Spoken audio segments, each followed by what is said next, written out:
The letter said a dead stranger had left Hannah Vale a vineyard, not money, not a bottle of wine or a sentimental piece of jewelry. 12 acres of vines, a farmhouse, and every unpaid bill attached to both. 3 weeks after the letter arrived, Hannah stood at the edge of the property with dust settling on her shoes and stared at what she had inherited. Trellis posts leaned like drunks. Weeds rose to her waist. The farmhouse porch had separated from the house by several inches, as if trying to escape. "You're Hannah Vale?" the man beside the rusted pickup asked. "That's what my driver's license claims." He did not smile. "You know Ruth?" "No." "Never met her?" "Never heard of her until she died." He looked toward the vines, then back at Hannah. Something in his expression closed. "So, why?" he asked. "Did she leave this place to you?" Hannah wished she knew. She also wished she had not spent her last $38 getting there. 3 months earlier, she had still believed she belonged somewhere. Vale Crest occupied a gentler piece of California, where the hills rolled instead of cracked, and every roadside fence appeared to have been painted that morning.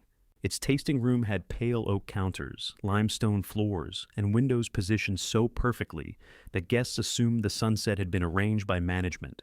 Hannah arrived at 6:30 on a Saturday morning, carrying 2 trays of pastries against her hip and a paper cup of coffee between her teeth. The alarm technician was waiting by the staff entrance, tapping his clipboard against one leg. "You're late," he said. She pulled the cup from her mouth. "Good morning to you, too. We said 6:15. My brother said 6:45. The technician gave her the patient look of a man accustomed to families lying about one another. Someone has to disable the system. Hannah shifted the trays, searched her purse, and remembered that Grant had borrowed her key card the night before. She called him. The phone rang once and went to voicemail. "Of course," she muttered. The technician checked his watch. "He has a very demanding schedule," Hannah told him. "Last night, for example, he had to stand near a fountain holding a drink. Sounds brutal. You have no idea." She called the main office. No answer. Her father kept an emergency key in a coded box behind the hydrangeas, though he disliked anyone using it because the box was visible from the parking lot if a person knew exactly where to crawl. Hannah set the pastries on the walkway, knelt in damp mulch, and reached under the lowest branch. A car door slammed behind her. "Hannah?" She closed her eyes. Diane Vale crossed the parking lot in white trousers and low leather sandals, somehow untouched by the gravel. At 58, Hannah's stepmother had perfected the art of looking elegant while disappointed. She held her sunglasses in one hand. "What are you doing in the flower bed?" "Checking the soil." "In black slacks?" "Very serious soil." The technician turned away, but not before Hannah saw the corner of his mouth move. Diane glanced at the pastry trays on the ground. "Those are for the Henderson event?" "Yes, they can't sit outside." "I'm aware." "Then why are they outside?" "Because I'm also outside." Diane's gaze moved to the locked door. "Where's your key?" "Grant has it." "Why?" "He borrowed it." "Why?" Hannah pulled the emergency key free and stood, brushing mulch from her knees. "You'd have to ask Grant."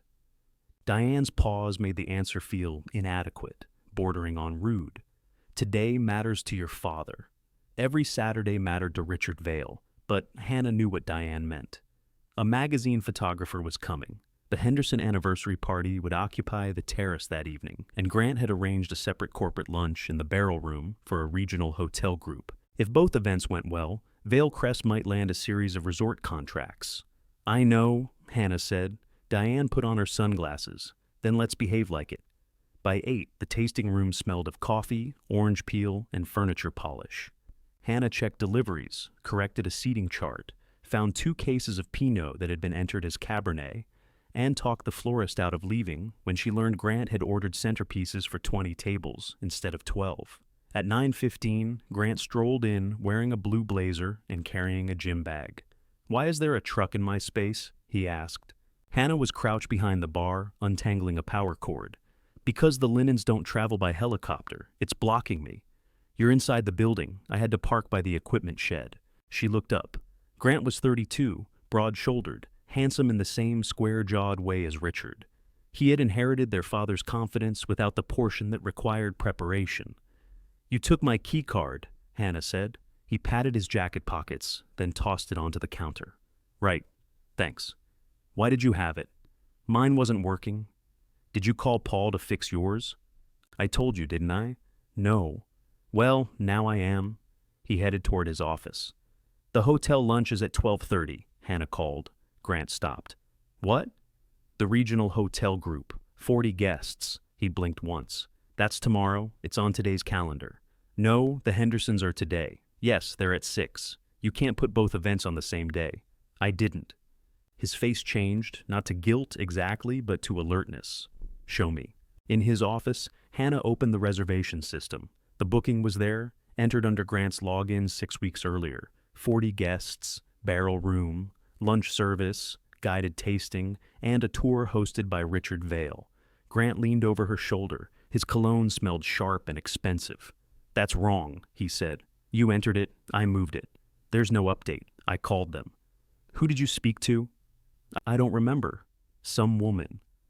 Hannah scanned the notes. The deposit had cleared.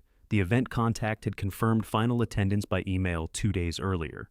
Grant had replied, "Looking forward to welcoming you." She pointed at it. He stared at the screen as though it had betrayed him personally. "Okay," he said. "Don't panic. I'm not panicking. You get that voice when you panic." "This is my regular voice." "No, your regular voice has more blame in it." Hannah leaned back. "We have 40 people arriving in 3 hours, no lunch staff, and the barrel room is full of rental chairs for tonight. Then we pivot. Into what? I don't know yet. Give me a second." Grant paced once across the small office. Through the window, Diane was directing the florist with graceful, economical gestures. "We'll put them on the south patio," he said. "The photographer is using it until 2. Then the library. Fire capacity is 24. He rubbed his mouth. "Why wasn't this caught earlier?" Hannah looked at him. "I'm asking seriously." "So am I." "What does that mean?" "It means you manage private events, and you manage operations. Calendars are operations." He said it calmly, almost kindly. That was Grant's trick. He could hand someone a burning pan and make them feel clumsy for getting scorched. Hannah stood. "We need food first. I'll call Maribel and see if she can bring in 2 servers. The bakery can do sandwiches if I beg. We can move the photography setup to the crush pad after exterior shots. And lunch? Long tables in the cask room, if we move the display barrels." Grant nodded, relief already softening his face. "Perfect. That's why you're the best. Call the client. Hannah, you know them. You made the booking. I have to prepare Dad." "For what?" "The tour. You need to tell him about the double booking." Grant picked up his gym bag. "We don't need to dump stress on him before we know there's a problem. There is a problem. There's a challenge. You just solved it." Then he left to change his shirt. By noon, Hannah had accomplished enough minor miracles that nobody noticed there had been a disaster. The cask room was swept, set, and cooled. The sandwiches arrived on wooden boards borrowed from the tasting room. Maribel came in on her day off with another server. Both of them promised time and a half that Hannah had no authority to approve. At 12:20, the photographer announced he needed the crush pad until 3. At 12:25, the hotel group arrived early. At 12:32, Richard learned about them. Hannah found her father in the service corridor, fastening his cufflinks while Grant spoke in a low voice beside him. Richard's silver hair was combed back, his posture erect. At 63, he could make a storage hallway feel like a board meeting. "Hannah," he said. "What happened?" She stopped. Grant would not look at her. "The hotel lunch was booked for today," she said. "I know that. Why was the space not ready?" "It was entered on the calendar as the barrel room. And the Henderson rentals are stored there." Richard's jaw tightened. "Why?" "Because that's where Grant told the rental company to put them." Grant released a quiet breath through his nose. Richard looked between them. "I'm not interested in sibling point scoring. I want the problem fixed." "It is fixed," Hannah said. "They're seated in the cask room." "Then why did one of their executives just ask me whether we were expecting them?" "Because Grant had not called. Because Grant had disappeared to change clothes while she moved tables. Because Hannah had been carrying trays when the group entered and could not be in 3 places at once." "We were still resetting when they arrived," she said. Richard's eyes settled on the damp hair stuck to her temple. "You look as though you've been unloading trucks." "I have." "The magazine photographer is here." "I know. Go clean yourself up." Grant touched Richard's shoulder. "I'll welcome the group." That evening, the Henderson party began under strings of warm lights. Music drifted over the terrace, and 200 wineglasses caught the sunset. To anyone watching, Vale Crest was effortless. Behind the service doors, it bled from 100 tiny cuts. The kitchen received the wrong meal count. A circuit failed near the bandstand. 12 guests arrived who were not on the seating chart. Grant approved opening reserve bottles without telling anyone, then criticized Hannah when the inventory sheet did not match. At 10:15, Mr. Henderson cornered Richard near the tasting room and complained that dinner had been late. At 10:20, Diane found Hannah replacing a tray of dirty glasses. "Your father wants you in his office." "Now?" Diane's face was composed, but her voice softened by half a degree. "I think it would be wise not to argue." Richard stood behind his desk. Grant sat in one of the leather chairs, jacket off, tie loosened. A glass of reserve Cabernet rested beside his hand. There was no chair waiting for Hannah. Her father closed the door. "Grant tells me today's conflict was visible in the system for weeks," he said. Hannah looked at her brother. Grant entered it. "I'm aware he entered the event. He also confirmed it." Richard lifted one hand. "You oversee operations. I oversee inventory, staff schedules, and facilities. Which means you should have caught it." "I did catch it. This morning." "Yes, because Grant told everyone it was tomorrow." Grant stared into his wine. Richard's voice lowered. "Take responsibility for your part. My part was fixing it. Your part was allowing it to become a crisis." Something inside Hannah went very still. She thought of the hydrangea mulch on her knees, Maribel giving up her day off, sandwich boards stacked beside the bakery sink, Grant walking away with his gym bag after saying, "That's why you're the best." "No," Hannah said. Richard frowned. "Excuse me? I'm not apologizing for his mistake." Grant finally looked up. "Nobody said it was only my mistake. It was exactly your mistake." "Hannah," Diane said from near the door. She had entered so quietly Hannah had not heard her. Richard's face hardened. "This resentment has gone far enough." "What resentment?" "You undermine Grant. You challenge Diane in front of staff. Every disagreement becomes proof that you're being excluded." Hannah gave a short, disbelieving laugh. "He forgot 40 people, Dad. And you would rather humiliate him than help this family succeed. I spent 14 hours helping this family succeed. You stayed because you were given a place here." The words landed with the neatness of a blade. Hannah looked at him. "Given?" Richard's silence answered first. She glanced at Grant, waiting for him to say something. He moved his wineglass an inch to the left. Diane folded her arms, not triumphant, not cruel, merely tired, as if Hannah had finally forced everyone to complete an unpleasant task. "Are you firing me?" Hannah asked. Richard's mouth tightened. "I'm asking you to leave the property. For tonight? For as long as it takes you to understand what loyalty looks like." Hannah could hear the band through the wall, playing an old love song for people finishing their dessert. She swallowed. "You're choosing them over me?" Richard flinched, and for one foolish second, she thought she had reached him. Then he said, "They stayed loyal. You only stayed because you had nowhere else to go." Nobody spoke after that. Hannah walked to the employee cottage in the dark. Music followed her across the gravel, thinning between the vines. She packed 2 duffel bags because that was what would fit in her car. At the dresser, she found her mother's watch in a shallow dish and fastened it around her wrist, though it had not kept time in years. When she came back outside, the cottage keypad blinked red. Her code had already been removed. Hannah punched the code again. The keypad beeped twice and returned to red. She tried her mother's birthday, though nobody had used that as the cottage code in years. Red. The party band slid into a bright, brassy song behind her. Someone on the terrace cheered. Hannah stood with a duffel bag in each hand, locked out of a house she had occupied for 4 years, while strangers toasted enduring love 50 yards away. The cottage did not contain much that belonged to her. Most of the furniture came with it. She had left 3 coats in the closet, a box of culinary school textbooks, and a ceramic bowl her mother had painted badly at some long-ago charity event. Blue grapes crawled crookedly around its rim. Hannah set down one bag and called Grant. He answered after 6 rings. "Hey, my code doesn't work." A pause. "Dad had Paul disable it. My things are still inside. I thought you packed. I packed what fit in 2 bags. Well, what do you need right now?" She stared at the dark cottage windows. "I need you to come open the door. I can't leave the party. You can walk across a parking lot. Hannah, everyone's watching us. No one is watching you. You'd be surprised. She heard voices near him, followed by the clink of glassware. Grant lowered his voice. Let tonight cool down. I'll box your stuff. Don't touch my things. Then we'll figure it out tomorrow. I need somewhere to sleep tonight. You have friends. The words came too quickly. He had been waiting to use them. Hannah picked up the bag again. You knew Dad was disabling the code. I knew he was upset. You were sitting there when he told me to leave. I didn't know you'd actually go. She almost laughed. What was the other option? Apologize? For what? Oh, come on. No, say it. Grant exhaled. This is what I mean. You keep pushing until nobody has anywhere to go. I have nowhere to go. That's not what She ended the call. Her car started on the third try. The air conditioner had quit in June, so she rolled down the windows and drove away with cool night air lifting strands of hair from her neck. At the end of the long driveway, she slowed.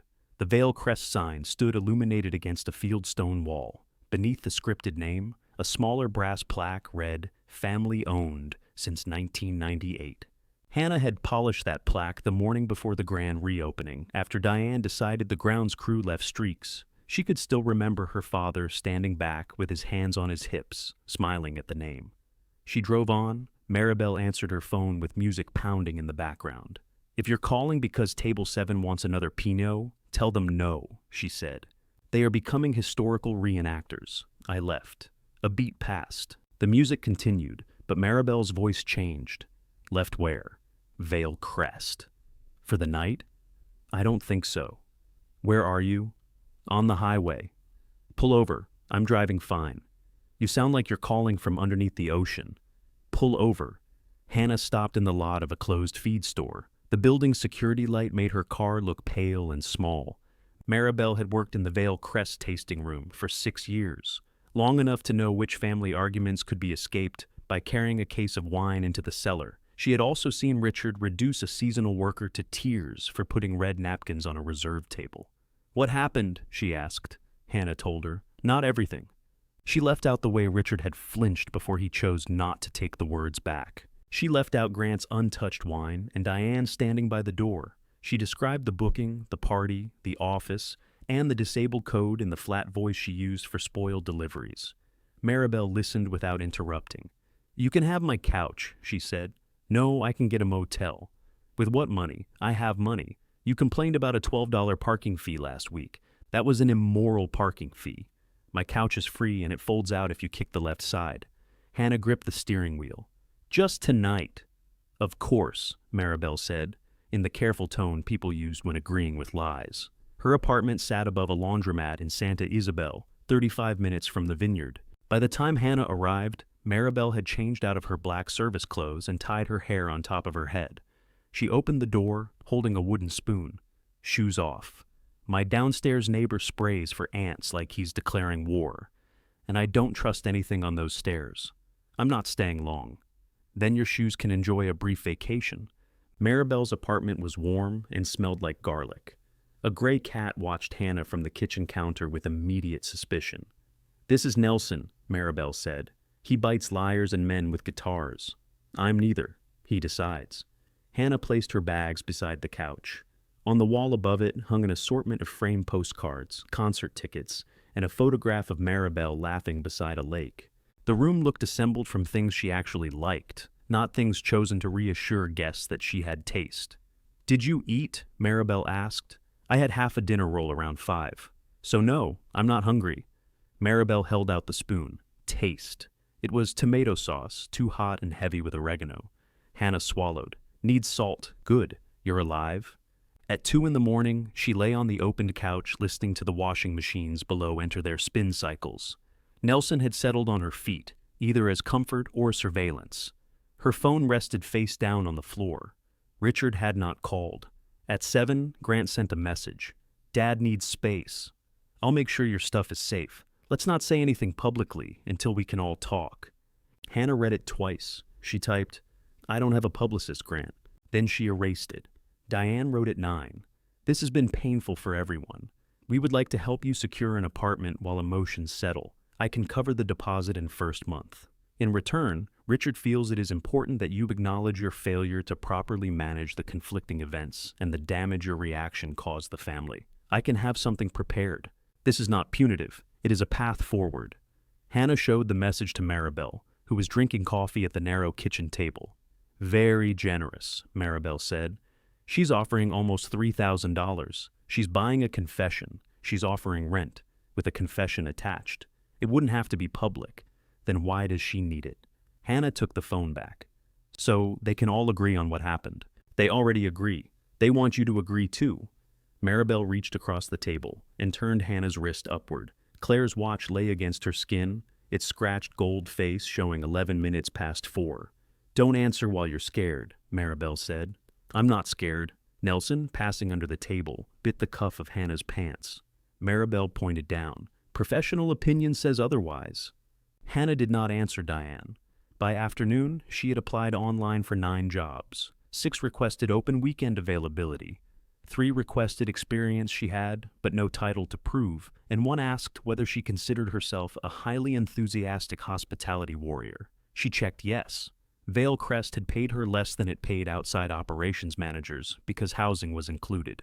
Without the cottage, her savings could cover a modest apartment deposit or her existing bills, but not both. Her car needed a new alternator. Her culinary school loan had recently increased by $34 a month for reasons explained in a letter apparently written by an enemy. Maribel came home with 3 plastic storage tubs of Hannah's belongings. I told Grant you authorized me, she said. I didn't. I know. You lied to him? I prefer completed an administrative shortcut. Hannah opened the first tub. Her coats were crushed beneath her books. The painted bowl sat upside down inside a bath towel, unbroken. That everything? Maribel asked. No. What's missing? Hannah pictured the cottage. The drawer beneath the stove held her mother's handwritten recipes. A framed photograph sat on the bedroom shelf. There were earrings in the bathroom cabinet and winter boots under the bed. Nothing important, she said. Maribel looked at her for a moment, then began clearing space in the hall closet. The bakery job came through because the owner recognized Hannah's name and assumed she had learned baking at Vale Crest. Sunny Rise occupied one end of a roadside shopping strip between a tax service and a store that repaired vacuum cleaners. Its owner, Lou Arnett, was 60, red-cheeked and missing the tip of one index finger. Bread slicer, he explained during the interview, although Hannah had not asked. 1997. Machine and I have since reconciled. The morning shift began at 4:30. It paid $3 less per hour than her tasting room position and included no tips unless she worked the counter. I can start tomorrow, Hannah said. Lou studied her application. You're Richard Vale's daughter. Yes. Why aren't you working there? They're fully staffed. It was such a thin answer that both of them could see through it. Lou scratched the side of his nose with the shortened finger. You know laminated dough? Yes. Commercial mixer? Yes. Can you show up sober at 4:20? Yes. Then I don't care whose daughter you are. She started the next morning.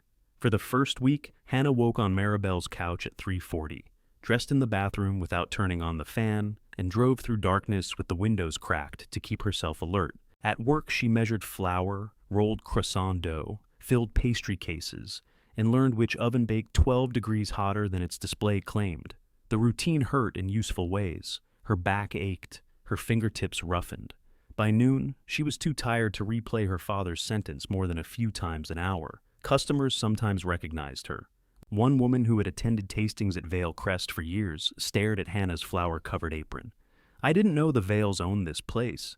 They don't? Oh. The woman glanced toward Lou. Are you helping out? Hannah slid 2 scones into a bag. I work here. The woman's expression filled with curiosity so quickly it was almost childlike. How interesting. Blueberry or cranberry? Blueberry. Does your father know? Hannah folded the bag with unnecessary precision. That'll be $4.65. Richard still had not called. Grant sent occasional updates disguised as concern. Dad is cooling off. Diane's trying to help. We had to replace the carpet in the cottage after those storage tubs were dragged through. Hannah responded only to ask for her recipe cards. He claimed he could not find them. On the 19th morning, her alternator failed outside the bakery. Lou helped push the car behind the building, then gave her the number of a mechanic who quoted $640. Hannah had 412 in her account. That afternoon, she took Claire's watch to a pawn shop. The man behind the counter examined it through a small lens, wound the frozen crown, and offered her $200. "It's worth more," Hannah said. "Not in this condition. It's gold, gold-plated. My father bought it from my mother." The man lowered the lens. "That doesn't change what it's made of." She nearly walked out. Then she pictured the dead car, the couch, and Diane's offer sitting unanswered on her phone. She accepted $180 after fees. The alternator repair took most of it.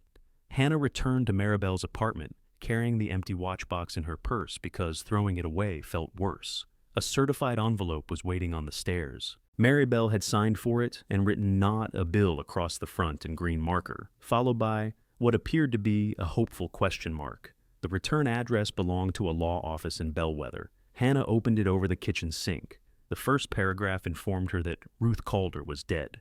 The second informed her that, subject to routine settlement of the estate, Hannah Claire Vale had inherited Calder Vineyard, including its farmhouse, outbuildings, agricultural equipment, and approximately 12 acres of planted and fallow land. She read the page to the bottom, then started again. Maribel leaned against the counter. "Do you know a Ruth Calder?" "No." "Did your mother?" "I don't know." "What's Calder Vineyard?" "I don't know." Nelson jumped onto a chair, sniffed the envelope, and recoiled. Hannah called the number on the letter. A receptionist transferred her to a patient woman who confirmed the name, the property, and Ruth's death. Yes, there were outstanding expenses. No, the office could not estimate the property's market value. Yes, Ruth had specifically named Hannah. "Why?" Hannah asked. The woman paused. "I think," she said, "you may need to come to Bellwether for that answer." Hannah stared at the empty watch box beside the sink. "How far is it?" "From Santa Isabel?" "About 90 miles. Her repaired car had half a tank of gas. Payday was 5 days away." Maribel read the question on her face. "I can loan you 40. "No." "You can pay me back." I said no. "Then I'll pay you $40 to leave the apartment for a day so Nelson can vacuum." Hannah looked down at the cat. Nelson licked one paw with insulting calm. She folded the letter along its existing crease. A stranger had left her land she had never seen, for a reason nobody would explain over the phone. Every sensible part of Hannah told her not to spend money she did not have chasing another family-shaped disappointment. "Make it 30, she said. Maribel handed her 3 $10 bills the next morning. "You said 30, Hannah said. "That is 30. I thought you'd round down." "What kind of loan shark rounds down?" "The kind with a cat who attacks debtors." Nelson sat on the windowsill, watching traffic with his back to them. "He only handles collections," Maribel said. 60 days, then we break out the teeth." Hannah folded the bills into her wallet. "I'll pay you Friday." "Pay me when you know whether you're secretly a wine baron." The letter said there are outstanding expenses. "Fine." A struggling wine baron? Lou allowed her to trade one morning shift with another baker, though he made her promise she was not leaving permanently. "I'm not," Hannah said. "People inherit things and get ideas. I inherited weeds, apparently. Weeds have ruined better people than you." He handed her a paper bag containing 2 ham sandwiches and 3-day-old cinnamon rolls. When she tried to pay, he waved the shortened finger at her. "Bring me back something from the estate." "Like what?" "Proof you didn't give your bank information to a prince." The first 40 miles took Hannah through vineyards she knew by reputation. Broad green rows followed the hills, every block numbered and evenly pruned. Tasting rooms announced themselves with stone gates and flags. Delivery trucks rolled past, carrying stacked cases toward hotels and restaurants. The landscape changed after she turned inland. The hills browned, the road narrowed and buckled in places. Vineyards still appeared, but they were smaller, interrupted by cattle pasture, orchards, auto yards, and stretches of land that seemed to have stopped expecting rain. Bellwether consisted of a diner, a hardware store, a low brick post office, and 2 streets of commercial buildings that had survived by becoming something else. An old cinema housed a furniture warehouse. A gas station had become a ceramic studio, while keeping the pumps as decoration. The law office occupied a former dentist's suite beside a dry cleaner. Hannah checked the address twice before going inside. A woman named Laura Kent met her in a conference room with wood paneling and a ceiling fan that clicked on every 3rd rotation. Laura was in her 40s, with cropped dark hair and the direct manner of someone who did not see the point of decorative language. She checked Hannah's identification, then set a thin folder on the table. "I know you spoke to my office," she said. "What do you understand so far?" "That Ruth Calder died and left me a vineyard. That's the short version. I'd like the long version." Laura opened the folder. The property includes approximately 12 acres, though a little under 9 are planted. The house and agricultural buildings are included. There's an older tractor, a utility vehicle that doesn't currently run, basic vineyard equipment, and whatever household contents remain. "Any mortgage?" "No." Hannah sat a little straighter. Laura noticed. "There are other obligations." "Of course there are. Property taxes are behind. There are utility balances, equipment repairs, and unpaid invoices from the last harvest. Ruth's remaining cash will settle part of those, but not all." "How much is the land worth? I'm not an appraiser." "Approximately. I would rather not invent a number." Hannah looked at the thin folder. "Did she say why she chose me?" Laura closed it. "She gave instructions about the transfer. She did not give me a personal history to repeat." "Did she know my mother?" That caused the first change in Laura's face, a flicker too small to identify. "I knew Ruth professionally," she said. "For personal questions, you should speak to people who knew her personally." "Such as?" "Marisol Navarro cared for her during her last years. Eli Navarro has been looking after the vines. Are either of them at the property?" "Eli said he would meet you." Hannah leaned back. "Everyone here knows more than I do." "Probably, and nobody will tell me." "I didn't say that." But Ruth was a private woman, and Bellwether is a place where people confuse privacy with a competitive sport. Laura pushed a ring of keys across the table. The largest one had a strip of faded red tape around the top. 2 others were labeled "Shed" and "Pump" in black marker. "What happens if I don't want it?" Hannah asked. "You may refuse the inheritance." "Then what happens to the vineyard?" "It would pass according to the remaining provisions of Ruth's estate." "Which are?" "Not relevant unless you refuse." Hannah met her gaze. "Would the Navarros get it?" "No." "Would anyone who wants it get it?" Laura's fingers rested on the closed folder. "There is no line of eager beneficiaries outside my office, if that's what you mean." "What if I accept it and sell?" "Then you sell. No restriction, none." It should have relieved her. Instead, Hannah felt as if she had been handed a test without being told the question. Laura wrote directions on the back of a business card. "Cell service fades after the old quarry. If you reach a blue water tower, you've gone too far." That sounds reassuring. It isn't dangerous, it's inconvenient. The road out to Calder Vineyard crossed a dry creek and climbed between low hills covered in brush. Hannah lost service exactly where Laura said she would. 5 minutes later, she passed a sun-bleached sign hanging crooked between 2 posts. Calder Vineyard. There was no gate. The gravel drive had nearly vanished beneath grass. Her car scraped bottom twice. The property emerged reluctantly. First came rows of vines, or what looked like vines under masses of weeds, then a corrugated metal shed, a listing water tank, and a weathered farmhouse with faded green shutters. An old red pickup waited near the porch. A man leaned against its hood with his arms folded. He was tall and lean, wearing work boots, a gray t-shirt, and a baseball cap bleached almost white at the crown.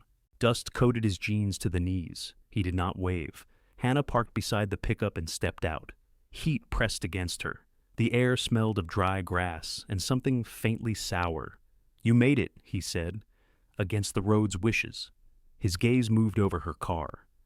"You drive that all the way from the coast?" "Santa Isabel. That's not the coast. It feels coastal compared to this." He did not offer his hand until she did. "Eli Navarro. Hannah." "I know." His palm was rough and warm. He released her quickly. By the time he had confirmed she did not know Ruth and asked why Ruth had left her the property, Hannah's patience was thinning. "I came here hoping you could tell me," she said. Eli looked out over the nearest rows. "You're a Vale, so people keep reminding me." "Vale Crest?" "Yes." He gave one short nod, as if that settled something unpleasant. "What does that mean?" Hannah asked. "It means you know vineyards. I know tasting rooms, refrigeration units, inventory systems, event contracts, and how to remove lipstick from linen without setting the stain. So, you don't know vineyards. I know enough to recognize this one has problems." One side of his mouth moved, though not quite into a smile. "Come on." He led her toward the nearest row. The ground was uneven and hard beneath the weeds. Some vines carried small clusters of green fruit. Others were bare, their arms twisted around rusted wire. What varietal? She asked. Old vine Zinfandel through here. Petite Syrah on the east slope. There were 2 acres of Grenache, but most of that block's gone. Gone where? Dead. He ducked beneath a loose wire. Hannah tried to follow and caught the shoulder of her blouse. Eli waited while she freed herself. How much fruit did she sell last year? Hannah asked. Not enough. That's not a number. 23 tons. She did the calculation automatically. From 9 acres? Closer to 7 producing. That still should have covered basic maintenance. Should have. What happened? Low yield, bad contract, labor, pump failures. Ruth's medical expenses didn't help. Her medical bills came out of the vineyard. Everything came out of the vineyard. He walked on. Hannah looked back toward the farmhouse. Who's been paying you? Nobody lately. Then why are you here? My father took care of these vines for 27 years. That isn't an answer. It's the one I have. At the pump house, Eli showed her a motor patched with mismatched parts and a pipe furred white with mineral deposits. This feeds the whole property? When it feels spiritual. He struck the side of the housing with a wrench. The motor coughed, shuddered, then began to run. Hannah stared at him. That's the repair? That's the introduction. Water moved through the pipe with a knocking sound. How much to replace it? Depends whether you want another used pump to buy time or a system that works. A system that works. 12 to 15,000. She laughed once. Eli shut off the motor. You asked. What happens if nobody replaces it? Those vines won't make it through many more summers. They visited the equipment shed. The tractor started but produced a cloud of smoke dense enough to hide in. The utility vehicle had no battery. Coils of irrigation hose lay in a corner beside cracked harvest bins and a family of mice that fled under a workbench. The farmhouse was worse in quieter ways. The red-taped key opened the front door after Eli lifted it by the handle. Inside, the air felt damp despite the heat. Water stains spread across the ceiling. A sofa sagged beneath a crocheted blanket. Dust had softened the outlines of framed landscapes on the walls. Hannah stepped carefully around a warped floorboard. When did Ruth die? 6 weeks ago? Who's been coming in? My aunt, Marisol? He nodded. She kept the house for Ruth. Helped her at the end. Is she coming today? I told her you were. That doesn't answer the question. You'll know if she comes. Hannah turned. Do all bellwether conversations work like this? Only the friendly ones. This time he did smile, but it vanished when she smiled back. In the kitchen, several pots hung above an old gas range. Shelves held jars labeled in blocky handwriting. Dried figs, mustard seed, 2019 almonds. A sink full of rusty water reflected the window. Hannah turned the faucet. Nothing happened. House lines shut off, Eli said. There's a leak under the crawl space. How much? You ask that like the answer's going to improve. Humor me. Could be a pipe. Could be the whole line. She opened a cabinet. The wood smelled of mildew. If she sold the property, someone would have to clear the house, cut the weeds, repair the road enough for buyers to reach it, and decide whether the surviving vines were an asset or a demolition cost. The inheritance was not an escape from being broke. It was a larger, hotter version of being broke. What would you do? She asked. Eli rested one hand on the back of a chair. It's not mine. That wasn't the question. I'd want to know what I was willing to lose. I have a car, 2 bags of clothes, and a job making croissants at 4 in the morning. The list is short. His expression shifted, but she could not tell whether it was sympathy or skepticism. You planning to sell? He asked. Yes. The answer came out cleanly. Sensibly. Eli nodded as if he had expected nothing else. Then don't put money into the vines. Clear the drive, clean the house, keep the weeds down for fire season. Find somebody who wants the acreage. What about the fruit? If you sell fast, it becomes their problem. And if I don't? He looked through the kitchen window toward the tangled rows. Then the harvest becomes yours. A car approached outside, tires grinding over gravel. Eli glanced toward the front room. That'll be my aunt. Marisol Navarro entered without knocking, carrying a canvas grocery bag and wearing a dark dress despite the heat. She was in her early 60s with silver threaded through her black hair and an expression that made Eli's reserve look welcoming. She set the bag on the kitchen table. You have Claire's eyes, she said. Hannah forgot every question she had prepared. Marisol looked at the dead watch's absence on her wrist, at her blouse caught and dusty from the trellis, then toward Eli.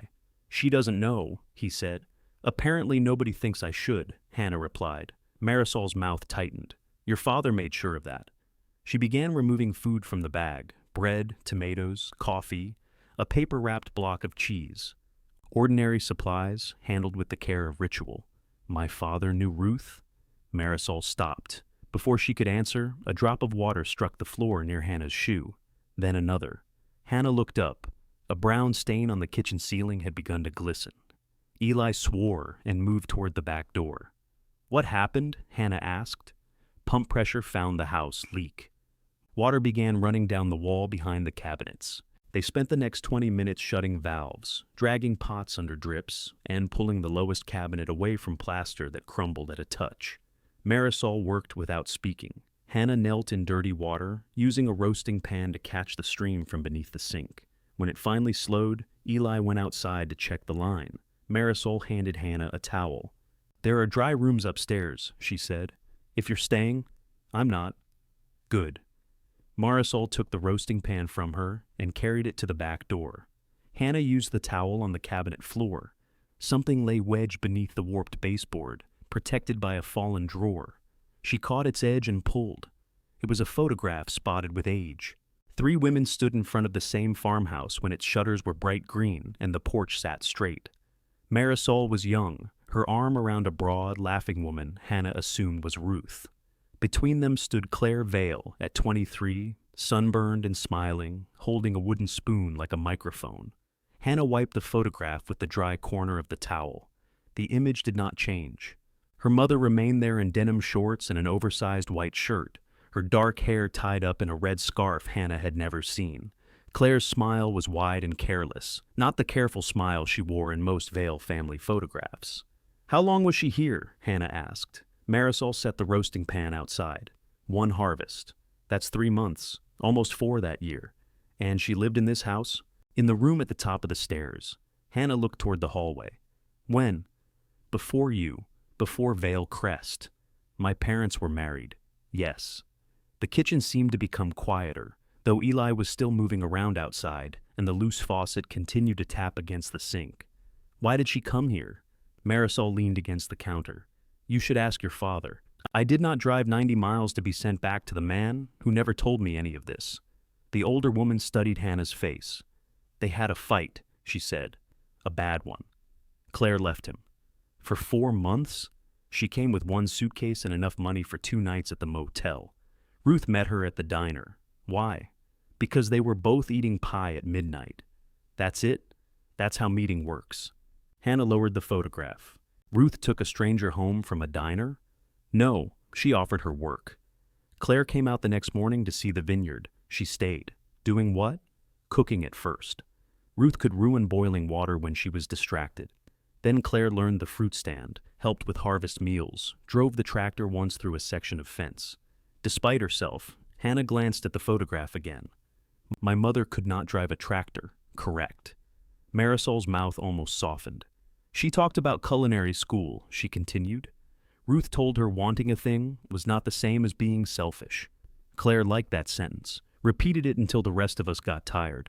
Hannah ran her thumb over her mother's face. She went back to Richard. Yes. Why? You would need to ask her. I can't. I know. The sympathy in Marisol's voice made Hannah's throat tighten. She put the photograph on the table before her hand could shake. Did she and Ruth stay in touch? For years. That's impossible. Why? Because I would have known. Marisol did not answer. Hannah looked at her. I lived with my mother. So did your father. It was not an accusation spoken loudly enough to defend against.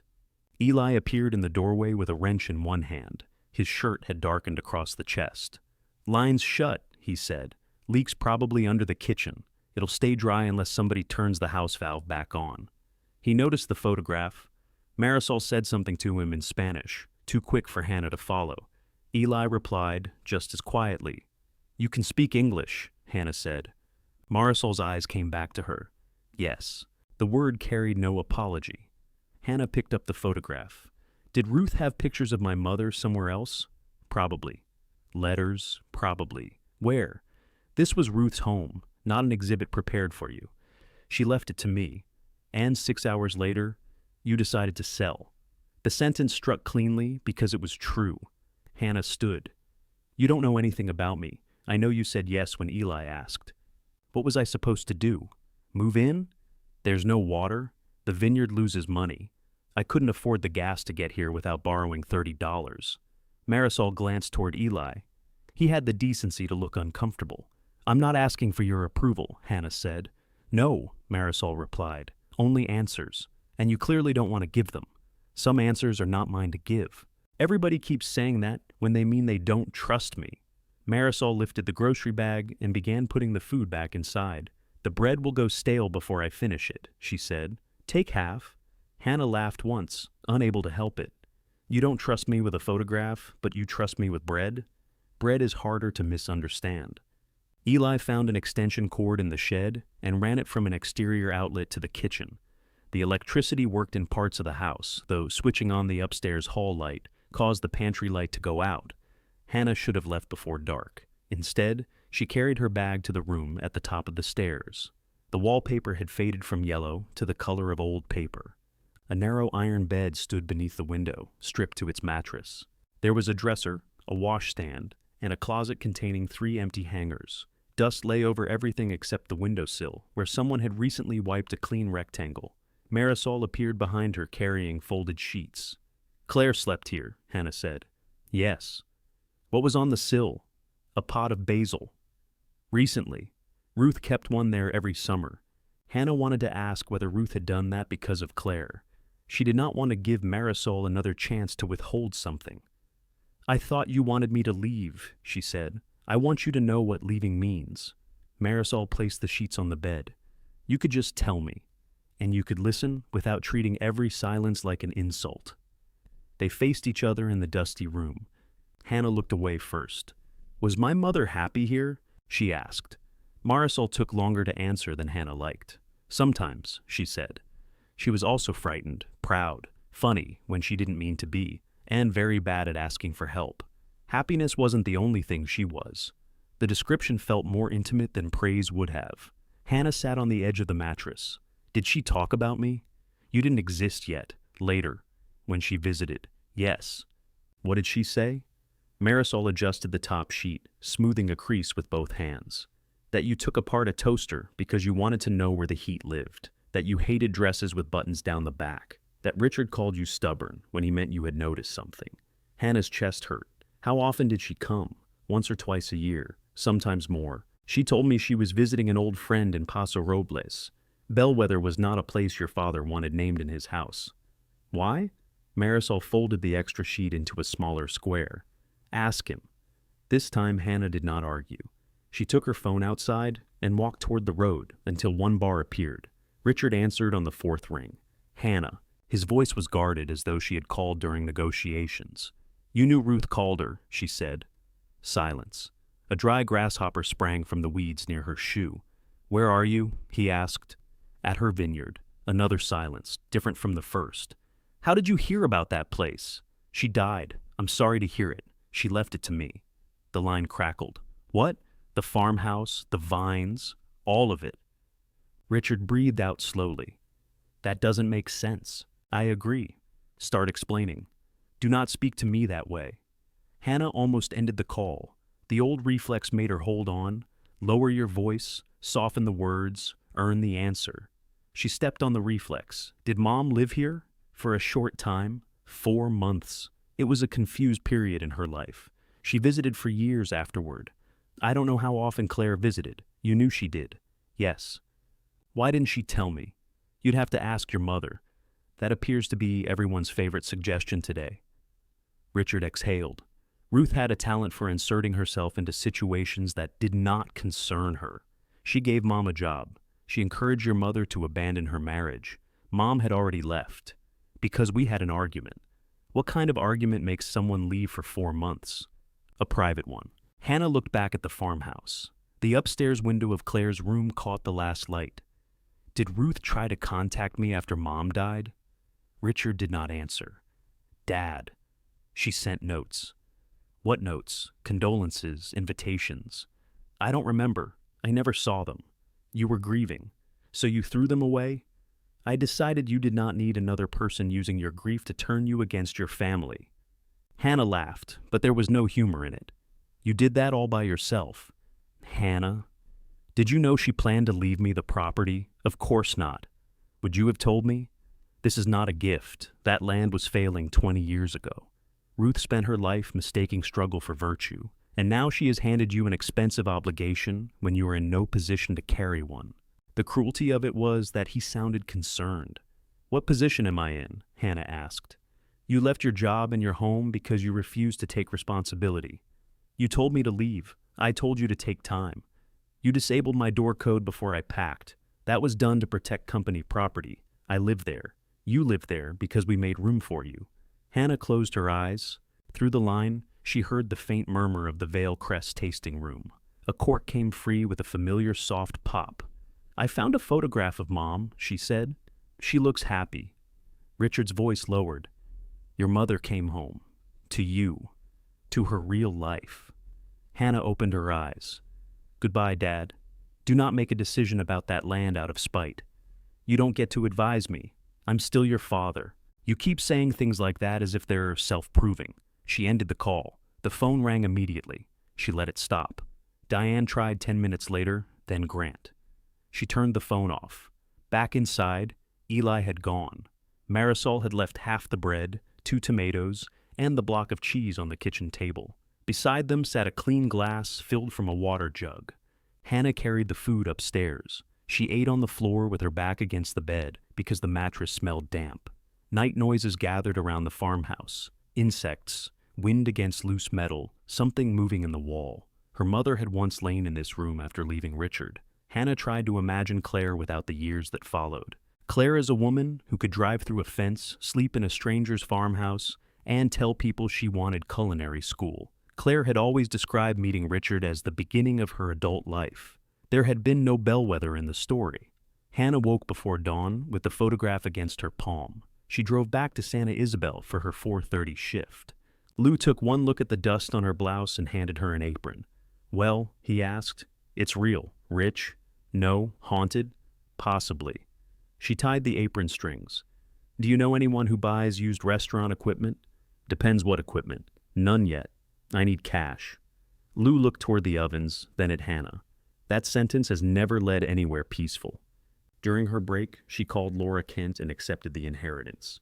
Then she called Eli. He answered with machinery roaring behind him.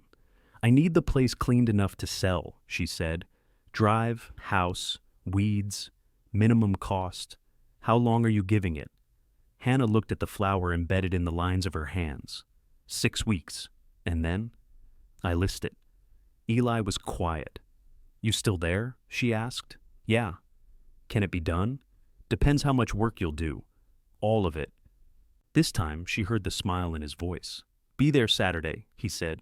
Wear boots you hate. The boots belong to Maribel. They're half a size too small, Hannah said, standing in the apartment kitchen Saturday morning. They're free. They have pink laces. They were free with pink laces. Hannah flexed her toes. The leather pinched across the top of each foot. Maribel handed her a thermos. When do I get to see this vineyard? When the house stops leaking and the mice agree to a ceasefire. So, never. Correct. She reached Bellwether just after 7. Eli was already there, loading tools into the back of his pickup. He looked down at the boots. You hate those? Deeply. Good. Weed trimmers in the shed. Hannah followed him. Good morning to you, too. I've been here since 6. That sounds like a choice you made. It's already hot. That sounds like weather. Eli stopped at the shed door and looked at her, deciding whether she was serious. Hannah kept her face still. He handed her a pair of gloves.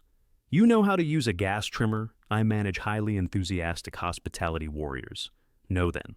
He showed her how to prime the engine, set the choke, and angle the cutting head away from the vines. When she pulled the starter cord, nothing happened. She tried again. Harder, he said. I pulled it. You introduced yourself to it. On the 5th attempt, the motor caught with a scream. Hannah nearly dropped it. Eli stepped back. That'll do? The work looked simple from a distance. It was not. Dry stems whipped her shins. Seeds stuck to her socks. Dust found the sweat at the back of her neck and turned to mud. Twice Eli shut off the trimmer and made her clear grass wrapped around the head. The third time, he leaned against a post while she did it herself. "You enjoying this?" she asked. "A little." "Why?" "You told me you'd do all of it." "I will." Most owners mean all the decisions. Most owners have employees. He glanced toward the vines. Ruth did once. What happened to them? Some found steadier work. Some got tired of waiting to be paid. And you? I'm bad at learning. They cleared around the farmhouse first, then worked down the drive to create a fire break.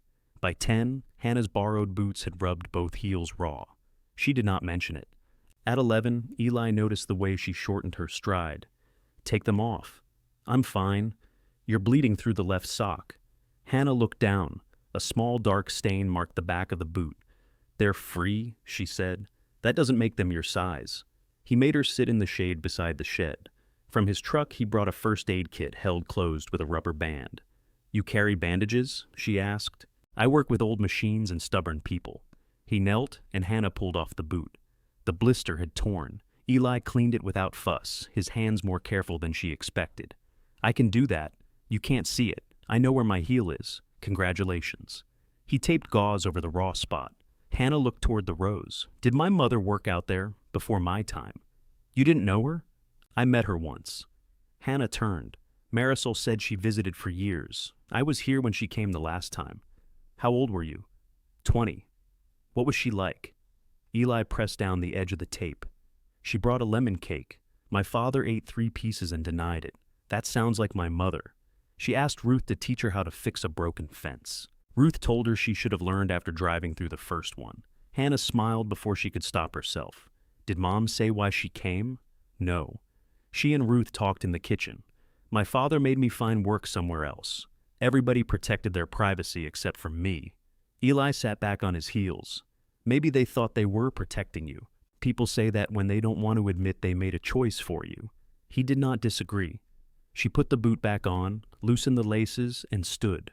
By noon, the farmhouse looked less likely to ignite. It did not look more valuable. They ate loose cinnamon rolls under the porch roof. The icing had melted into the paper, and ants discovered them within minutes. "Does your aunt always carry groceries into houses she wants people to leave?" Hannah asked. "She doesn't want you to leave." She said, "Good," when I told her I wasn't staying. "She wants to be right about you. Different problem." "What does she think she's right about?" "That Vale's take." Hannah tore off a piece of pastry. "She knows I was disowned. I told her. She thinks I'm spying for my father?" "No." "Then what have I taken?" "Her sister." Hannah paused. "Ruth was her sister?" "Not blood. They met when my aunt came north for work. Ruth hired her, gave her a room. My uncle met her here. After he died, she came back, so Ruth collected women with nowhere to go." Eli brushed an ant from his wrist. "Sometimes men." "Did she leave all of them vineyards?" "You're the first." His tone was dry, but the question remained between them. After lunch, he took Hannah into the old Zinfandel block. Up close, she could see more variation than she had on her first visit. Some vines carried sparse, uneven clusters. Others bowed beneath purple fruit beginning to soften. "Veraison started early," Eli said. "We'll probably pick in 5 weeks, maybe 6. You said the harvest could be the buyer's problem. It can. Who bought last year? Winery outside San Miguel. Have you called them?" Ruth did. They cut what they offered and wanted 90 days to pay. Why? Because they could. Hannah crouched beside a vine. The leaves nearest the ground were yellowing at the edges. "What's wrong with this one?" "Water stress." "I thought you ran the pump." "For 10 minutes. Pressure drops at the far rows. So the pump needs replacing before harvest. The pump needed replacing before you got here." She straightened. "What does a used one cost?" "I can rebuild part of the existing system for maybe 800. It'll buy time, not certainty." "I don't have 800. Then don't spend it. You're selling," he walked on. Hannah hated that the advice matched her own plan. She also hated the sight of the yellow leaves after learning what they meant. She worked until dusk. On the drive back, every vibration of the car traveled through her blistered heels. She stopped at a pharmacy for bandages, saw the price, and put them back. Maribel had some under the sink. At the bakery on Monday, Lou watched her limp between the work table and oven. Horse step on you? Vineyard, they do that. You know anyone who needs old furniture? What kind? Farmhouse kind, meaning heavy, brown, and haunted by arguments. Lou knew a woman who sold vintage furniture at weekend markets. She visited Calder Vineyard on Tuesday afternoon while Hannah was at the bakery. She offered $250 for a walnut sideboard, the dining table, and 6 chairs. Eli called Hannah from the kitchen. "The table stays," he said. "It's my table. Ruth built it with my father." "Then why didn't your father take it?" "He died before her." The answer took some of the fight out of her, but not enough. "I'm trying to pay for the pump, sell the sideboard. She wants the set. Find somebody else." "Are you planning to buy the table?" "No." "Then you don't get to tell me." He went quiet. Hannah closed her eyes. Lou was shaping loaves at the other end of the bakery, pretending not to listen. "I'll call you back," she said. She did not. She told the dealer no and resented Eli for the lost money through the rest of her shift. That evening, she received a deposit notification from her bank. $2,800 had been transferred into her account from Vale Crest Hospitality. Diane followed it with a message. "This is for an apartment. We can discuss the acknowledgement later. Please don't make your circumstances harder, simply to prove a point." Hannah stared at the balance until the numbers blurred. Maribel read the message over her shoulder. "Send it back," she said. "I know. You're thinking about the pump. I'm thinking about rent." "Lie better." Hannah set down the phone. "It's money they owe me." "Do they?" "I worked overtime for years, then asked them to call it back pay." "They won't. What will they call it?" Hannah opened Diane's earlier message. The requested acknowledgement had not arrived, but she could imagine the language: failure to manage, inappropriate reaction, damage to the family. "It's a leash," she said. "A very nice leash. Almost $3,000. Hannah returned the transfer before she could divide it into repairs. On Friday, Richard called while she was frosting lemon cakes. She let it ring, then answered because the resemblance to Claire's cake felt like a trap. "You returned the money," he said. "Hello, Dad?" Diane was trying to help. She was trying to buy my version of what happened. "No one is buying anything." "Then why do I have to sign something?" "Because your accusations affect Grant's position with the company." "What accusations?" "That he caused the scheduling failure." "He did." Richard's silence thickened. "Hannah, this obsession with assigning blame is exactly why you cannot lead people." She looked through the bakery window at cars sliding past under hard white sun. "What do you want?" she asked.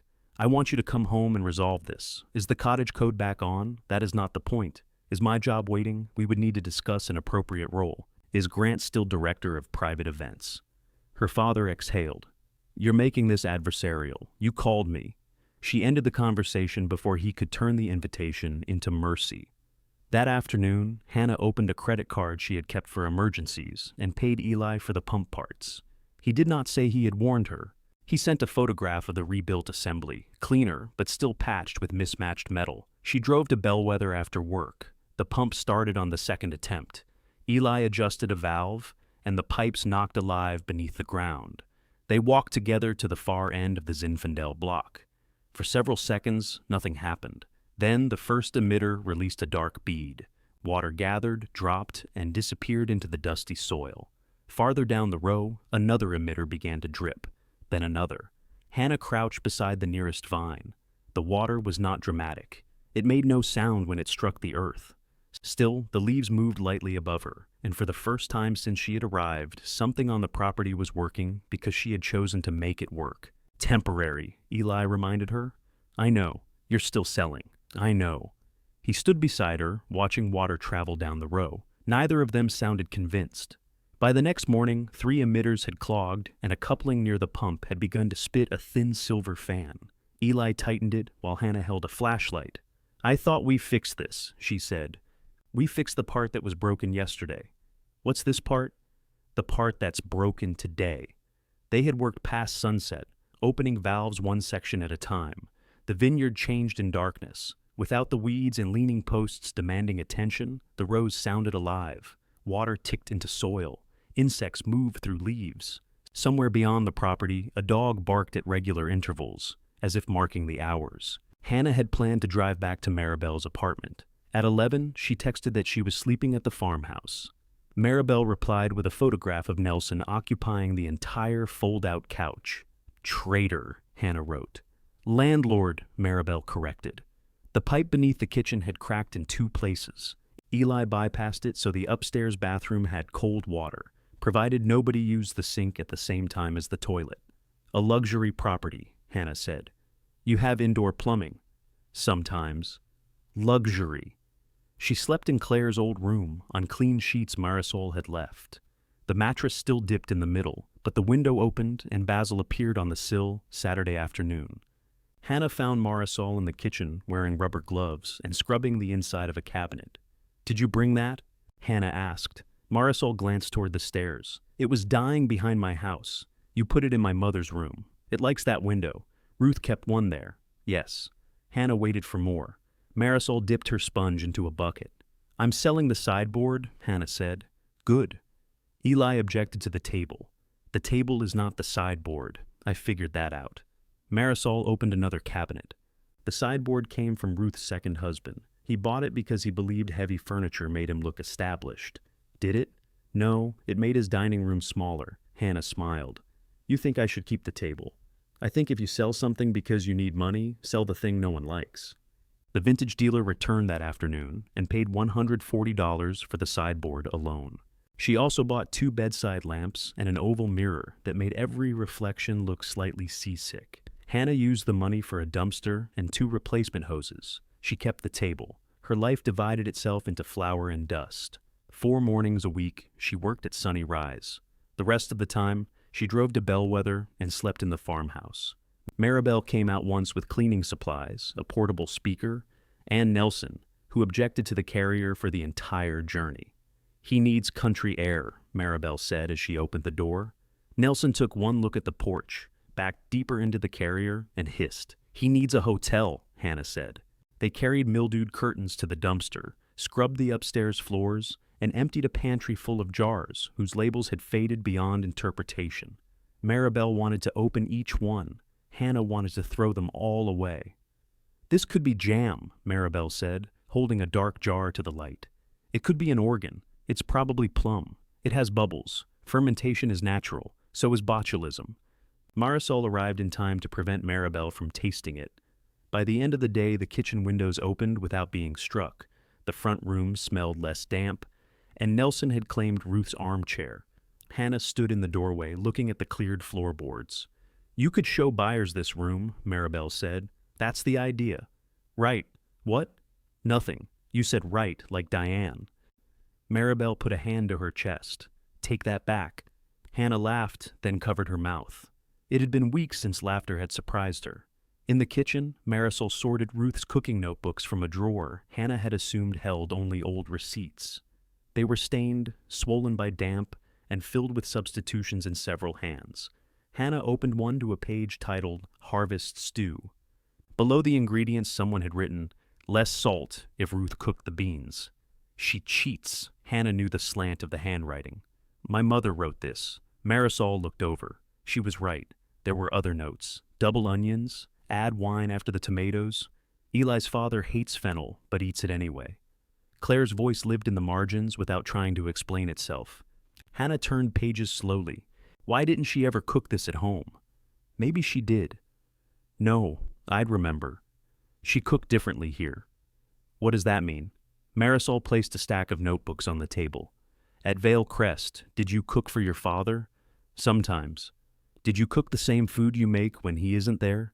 Hannah thought of Richard pushing mushrooms to the side of his plate, Diane's fear of garlic before public events, Grant requesting truffle oil on eggs.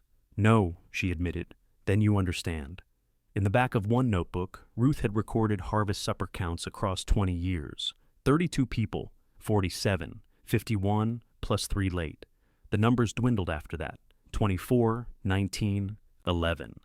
The final line was from 4 years earlier. 7, rain. Claire absent. Hannah touched the words. Did Mom promise to come? She always hoped to. That isn't what I asked. Marisol lifted a jar from the counter and tested its lid. No, it isn't. Hannah closed the notebook. Outside, Eli was removing dead wood from a section near the equipment shed. He had shown her how to clear suckers from the trunks and thin, crowded chutes without stripping the canopy. "Why do you still work at the repair shop?" she asked as she joined him. "Because vineyards pay in sunsets and excuses." "How many days?" "At the shop. 4, usually." "And you come here after?" "When there's something to do." "There's always something to do." That's the problem with land. It doesn't care what else you scheduled. Hannah pulled on her gloves. "I can finish this block." "You've done 6 vines. I understand the concept. Show me." She worked on the next vine, cutting the suckers close to the trunk and removing 2 shoots that crossed through the center. Eli watched. "That one stays," he said, touching a leafy shoot. "It's crowded. It shades the fruit from afternoon sun. The grapes need sun. They need some sun. They don't need punishment." He demonstrated on another vine, then left for the shop after making Hannah promise to stop at the end post. She stopped at the end post. Then she looked at the next row. The listing agent she had called that morning wanted exterior photographs within 10 days. The Grenache block nearest the house looked wild, leaves crowded around the sparse fruit. Thick shoots grew from the bases, and dead canes tangled against the wire. Hannah told herself she was not pruning. She was cleaning. She finished 1 row, then a second. The work became satisfying. Each cut exposed shape beneath disorder. By the 4th row, the vines looked disciplined and open. Eli returned at dusk. He parked beside the shed, got out, and stared. Hannah was coiling hose near the pump. "What did you do?" he asked. "I cleared the Grenache. I told you to stop at the post." "I did. Then I started another block." He walked into the row and lifted a cluster, now fully exposed to the western sky. Several berries had already begun to wrinkle.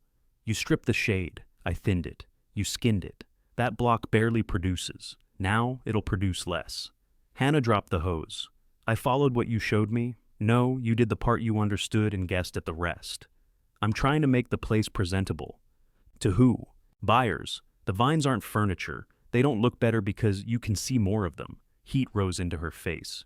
"You don't need to speak to me like I'm stupid. Then stop acting like being in a hurry is the same as knowing." She pulled off her gloves. "I'm paying you for parts, not wages. I didn't ask you to work for free. No. You just showed up with a title and assumed everyone would keep doing what they were already doing." Hannah went still. "You think I took this from you?" "I didn't say that. You didn't have to." Eli looked down the damaged rows. "I think Ruth left it to someone who can walk away, and everybody else gets to watch it happen. You want it? Call Laura. Maybe she'll explain why you weren't next in line." His expression shut. Hannah regretted the words before silence finished forming around them, but apology felt impossible while anger still held her upright. Eli nodded once. "Cover the fruit tomorrow morning?" "With what?" "There's shade cloth in the shed, unless you sold it." He walked back to his truck. "You're leaving?" "I have a life that doesn't belong to this place." The pickup threw dust across the drive as he left. Hannah stood beside the pump until the light went flat. Then she found the shade cloth and carried it row by row into the Grenache block. The rolls were heavy, the fabric snagged on wire, and she did not know the best way to fasten it. She used clips from the shed and pieces of twine, covering the exposed clusters before darkness hid them. At the bakery the next morning, she sliced her thumb on a bench scraper. Lou wrapped it and looked at her face. "Land win? Land doesn't care. Now you're learning." She checked her phone every hour. Eli did not call. By noon, the Weather Service issued an excessive heat warning. Bellwether was expected to reach 107 degrees for 3 consecutive days. Hannah left the bakery at 1 and drove inland. Heat shimmered above the road. The farmhouse windows reflected white sky. The pump was silent. She checked the breaker, opened the valve, and pressed the starter. The motor gave one low groan. She struck the housing with Eli's wrench. Nothing. Again. Nothing. At the far edge of the old Zinfandel block, leaves had already begun to curl. Hannah called Eli. The call went to voicemail. She stared at the patched motor, sweat running between her shoulder blades. "I know," she said after the beep. "You warned me. Please come anyway." Eli arrived 43 minutes later in the repair shop's flatbed truck. He did not slam the door or ask whether she had tried hitting the pump. He crossed the dirt yard carrying a tool case, knelt beside the motor, and put his palm against the housing. "How long has it been off?" "I don't know. I got here 20 minutes ago." "When was it checked last?" "Yesterday morning." By who? Me. He removed the access panel. Did it sound different? It was running. That's not what I asked. I don't know what normal sounds like. No. You know what working sounds like. Hannah swallowed the answer that rose first. There was a rattle, she said. I thought it was the loose cover. Eli looked up. Sweat had already darkened the edge of his cap. When? Yesterday. And you left it? I tightened the cover. He went back to the motor. Hannah stood in the white heat, useless and aware of it. I'm sorry. For which part? All the parts. That saves time. I shouldn't have touched the Grenache. No, I shouldn't have said Ruth should have left you the Vineyard. No, I shouldn't have ignored the rattle. He pulled a blackened component free with pliers. Definitely no. She waited. Eli sat back on his heels and looked at the burned piece. Capacitor went. Might be more damage behind it. Can you fix it? I can replace this. If the winding burned, the motor's done. How long to find out? Longer if you keep interviewing me. He worked while Hannah carried shade cloth into the remaining exposed rows. By the time she returned, he had removed the motor from the housing and loaded it onto the truck. Where are you going? Shop. I'll come. You'll stay and close every valve except the west block. If I get this running, we need pressure there first. What do I do until then? Fill anything that holds water. With what? The well has a hand outlet before the pump assembly. Slow, but it works. He pointed to a spigot near the tank. Hannah collected buckets from the shed, 2 stock pots from the kitchen, and the metal trash can Marisol used for garden clippings. The outlet produced a thin stream. Filling a 5-gallon bucket took more than a minute. Carrying it to the nearest stressed vines took longer. By the 6th trip, water sloshed down the front of her jeans. By the 10th, the metal handle had raised a red line across her palm. She chose the youngest vines first because they had shallower roots.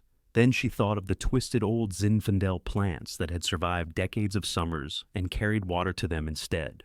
There was no efficient way to care about 12 acres with 1 bucket. A second vehicle came up the drive. Marisol parked beside the house and stepped out carrying a wide straw hat. Eli called you? Hannah asked. No. He called Thomas. Thomas called me. Bellwether is very bad at secrets. She opened her trunk. Inside were 4 plastic water containers and a coil of hose. Thomas is coming with a tank, she said. I can't pay anyone today. Then pay them after harvest. I may sell before harvest. Marisol put on the hat. Then tell them that. Thomas Green arrived in an old landscaping truck with a square tank strapped to the bed. He was a thick-armed man in his 50s who had worked Calder harvests for 11 seasons before taking a grounds job at a retirement community. With him came B. Walsh, 46, sun-browned, and openly irritated to be there. I have to be at work at 6, B told Hannah before saying hello. You don't have to stay. I know. She took a bucket from Hannah and headed toward the vines. They filled Tomas's tank at the well outlet and ran the hose down the west rows, soaking the root zones, while the afternoon climbed past 100 degrees. Marisol tied a damp scarf around Hannah's neck. Hannah started to object, then remembered what Eli had said about guessing. Thank you, she said. Marisol nodded.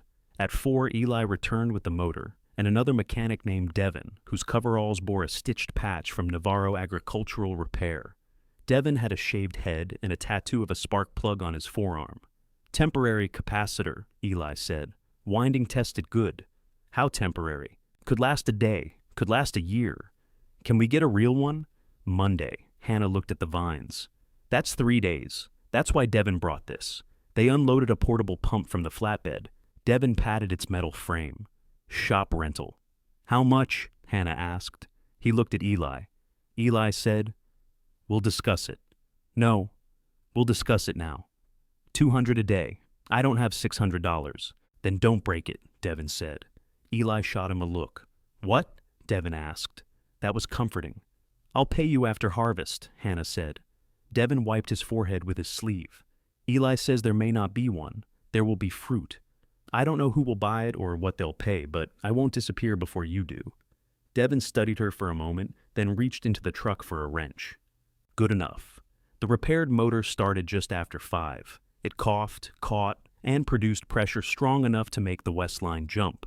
Hannah and Eli walked the rows checking emitters while Devin set up the portable pump as backup. At the Grenache block, Eli lifted the shade cloth. Several clusters had sunburned on one side, the berries shriveled and brown. How much did I ruin? Hannah asked. Too early to know. Give me a number. Maybe 10% of this block. Maybe 20. She closed her eyes. It was already weak, he said. That doesn't make it better. No? He retied the cloth. Hannah crouched beside him. You were right about me assuming you'd keep working. I came back. That isn't the same as being obligated. Eli tugged the knot tight. Ruth stopped paying my father twice. Once for 5 months, once for 7. He still came every morning because he said Vines didn't sign the checks. That's not fair. He didn't think fairness kept things alive. Do you? I think it kept him broke. They moved to the next section. Did he want you to take over here? Hannah asked. My father wanted me to own the repair shop, something with invoices and a roof. And you do. Half of it. Devin owns the part that makes money. She glanced back toward the yard, where Devin appeared to be arguing with the portable pump. I thought you were angry Ruth didn't leave you the vineyard. Eli shook his head. I don't want 12 acres of debt. Then what are you angry about? He pulled a clip free and repositioned the cloth. That she left without telling any of us what to do with our promise to her. What promise? To keep it going. Did you actually promise that? My father did. I inherited the habit. Hannah understood the shape of that inheritance better than she wanted to. They ran irrigation through the night in short sections, resting the pump between cycles. Thomas left at 7. Bea stayed until 9, despite her claim that work began at 6. Apparently she had meant the next morning. Devin drove back to the shop after extracting Hannah's promise not to touch any component he had not explicitly identified. Marisol made sandwiches in Ruth's kitchen and carried them outside.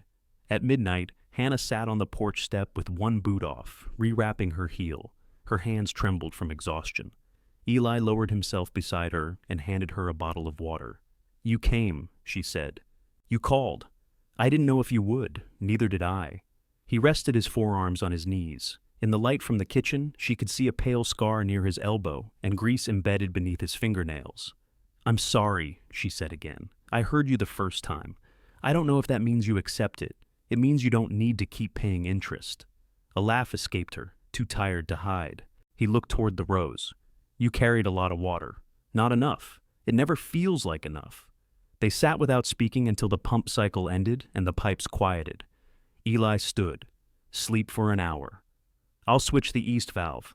You've been working since this morning, so have you. It's my vineyard. That's becoming a suspiciously convenient phrase. He went back toward the pump before she could answer. Marisol stood inside the kitchen, wrapping the remaining sandwiches. The counters were crowded with buckets and tools. Ruth's harvest notebooks lay stacked beyond the stove. Why did she leave it to me? Hannah asked. Marisol kept folding wax paper. Not why she liked my mother, Hannah said. Not why she hated my father. Why me? She did not hate Richard. That would have required expecting better from him. Marisol. The older woman pressed the final seam flat. Claire came here after you finished high school, she said. You wanted culinary school. Richard wanted business courses. I went to culinary school. For 1 year, Mom got sick. Yes. Hannah gripped the back of a chair. Claire knew you would come home to care for her, Marisol continued. She also knew Richard. She knew gratitude would become a debt he collected from you. That isn't why I quit. No. But it is why you never went back. The kitchen light hummed overhead. Before Claire died, she asked Ruth for one promise. If you ever arrived with nowhere to go, Ruth was not to rescue you. Hannah stared at her. That sounds kind. Claire hated charity that made the giver powerful. She asked Ruth to give you work. A place where effort mattered. Nothing free except a first meal and a bed. Ruth tried to contact me, many times. My father threw away the notes, some. Others came back unopened after you moved into the cottage at Vale Crest. Ruth did not know how to reach you without going through him. She could have come. She was already ill. Hannah looked toward the open door. Beyond it, the portable pump began its rough mechanical thrum. So, she waited until she died and gave me all of this? She had run out of smaller ways to keep the promise. Anger arrived before gratitude, hot and immediate.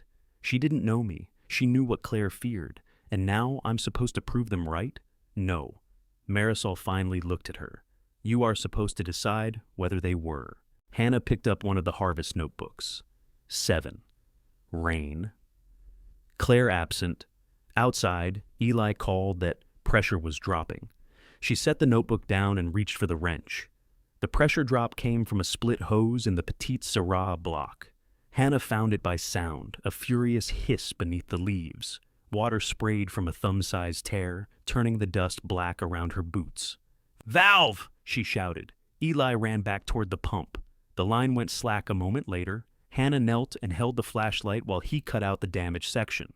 They had no proper connector in the shed, so he used one from the abandoned Grenache line. Ruth did this constantly, he said. Stole from one problem to fix another, called it reallocating. That sounds like Grant. Then I take it back. The portable pump continued to thrum through the early hours. Shortly before sunrise, a breeze moved over the property, carrying the faint mineral smell of damp soil. Hannah sat in the truck while Eli checked the last line and woke when he tapped on the window. She had slept 20 minutes with her face against the seatbelt. "You can stop laughing," she said. "I'm not. You're doing it internally." Efficient. He handed her coffee from a thermos. It was black and strong enough to feel medicinal. "Your aunt told me about the promise," Hannah said. Eli leaned against the open door. "What promise?" Hannah watched his expression while she explained. Claire's fear that she would return to Richard and spend her life earning gratitude. Ruth's attempts to reach her. Work before charity. When she finished, Eli looked toward the house. "She never told you?" Hannah asked. "No." "Does that surprise you?" Ruth believed explaining a plan weakened it. That's a terrible quality. It was one of several. Hannah sipped the coffee. "I'm angry at her. Get in line. She left me debt and failing vines because my mother thought I needed character building. Your mother thought you needed somewhere your father didn't control. I could have used an apartment. Ruth didn't have one." The simple answer irritated Hannah because it made sense. Eli took the thermos from her, drank, and handed it back. "You don't owe dead people obedience," he said. "Sell if that's what you need." "You think I should?" "I think deciding to stay because they arranged it isn't the same as choosing." The sun lifted behind him, outlining his shoulders. His face was gray with exhaustion. "Go home," Hannah said. "So should you." "I am home." The word slipped out before she could inspect it. Eli heard it. He looked toward the farmhouse, then back at her, but said only, "Sleep before you operate anything with blades." The heat held for 3 days. Hannah called out from one bakery shift and lost the hours. She and Eli alternated pump cycles while Marisol brought food, and Thomas returned after work to help clear clogged emitters. Bay arrived each evening wearing her retirement community uniform beneath an old work shirt. They saved most of the old Zinfandel. The Grenache lost more fruit than Eli's first estimate. Hannah cut one sunburned cluster and carried it to the kitchen as if it required burial. Marisol plucked an undamaged grape from the other side and ate it. "Still sour," she said. "That's your comfort? It is not ready to mourn." When the temperature broke, the vineyard seemed to exhale. Leaves lifted. The portable pump went back to the shop, and Devin accepted Hannah's promise of payment with a handwritten invoice and a warning that promises accrued interest in the form of beer. The listing agent arrived Thursday in a silver sedan too low for the drive. Miles Benton wore loafers, a pale blue shirt, and an expression of professional optimism that weakened as he crossed the yard. He photographed the farmhouse from angles that avoided the water tank. "The setting is authentic," he said. "That sounds expensive. It can be appealing to the right buyer." "Who's the right buyer?" "Someone looking for a project." "How many of those people do you know?" Miles inspected the porch separation. "We may want to focus on the acreage. The acreage is a vineyard." "Yes." "Technically." Hannah folded her arms. He walked the old Zinfandel rows, asked about production, and took notes when Eli answered. "The vines were an asset to an experienced grower," he explained, "but a liability to a residential buyer. The farmhouse needed substantial work. The irrigation system would worry anyone seeking a functioning vineyard." "What could I list it for?" Hannah asked.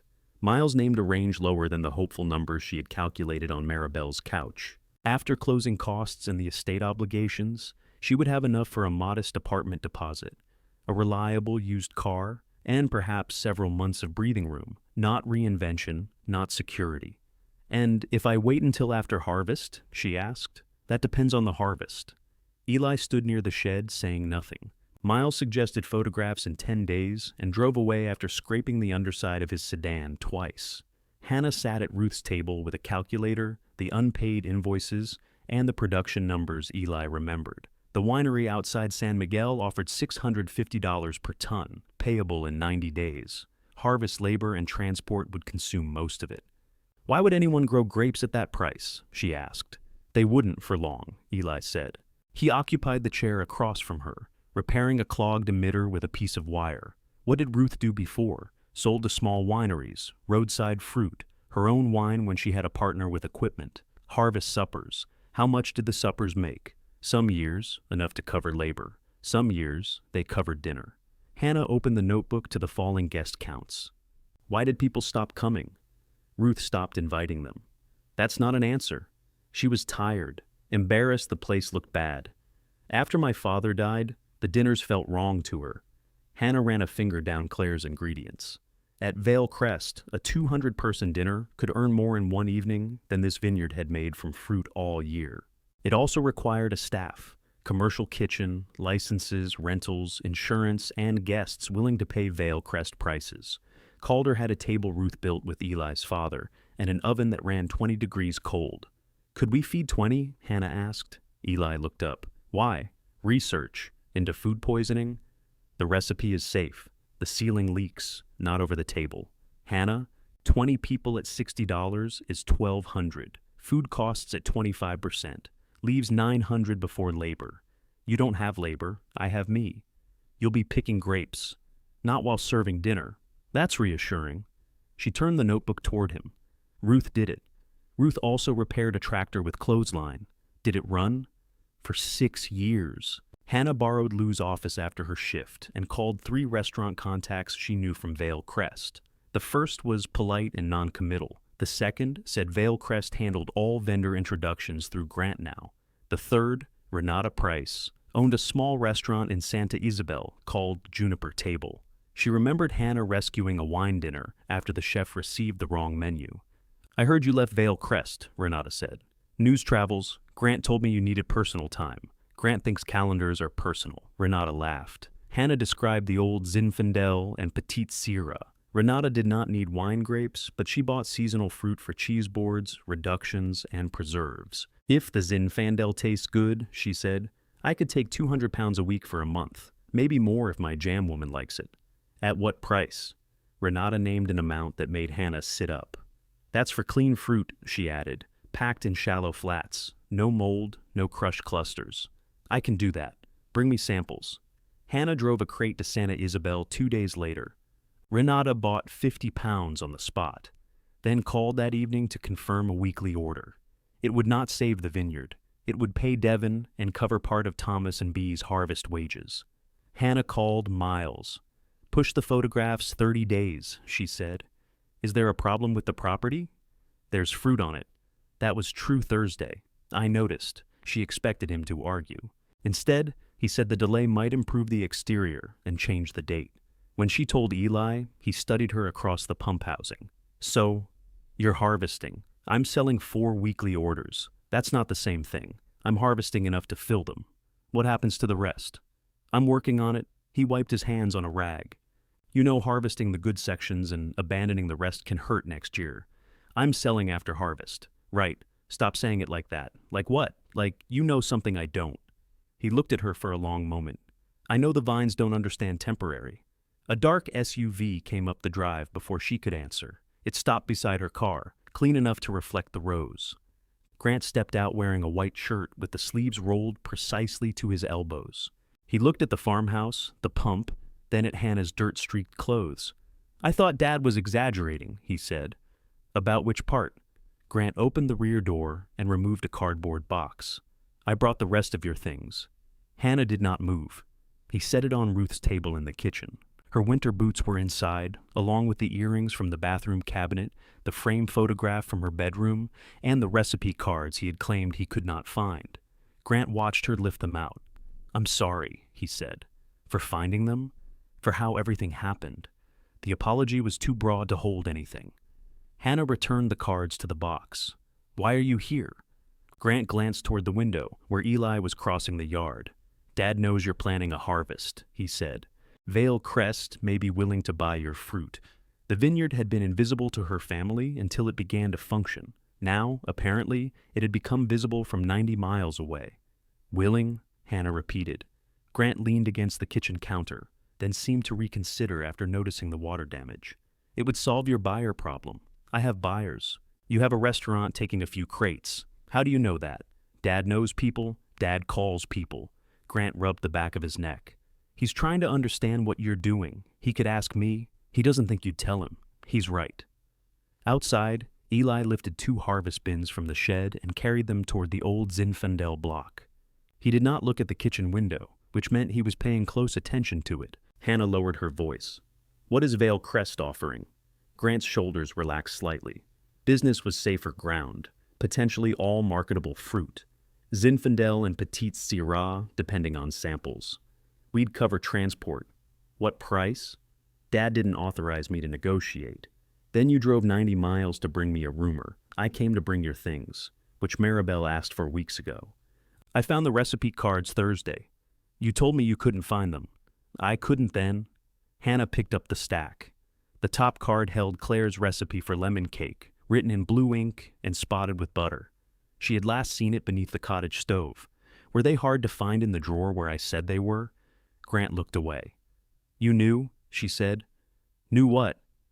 That Dad cut Ruth off from me. No, you knew something. I knew Mom didn't want you going back to the cottage while everything was still tense. Diane is not Mom.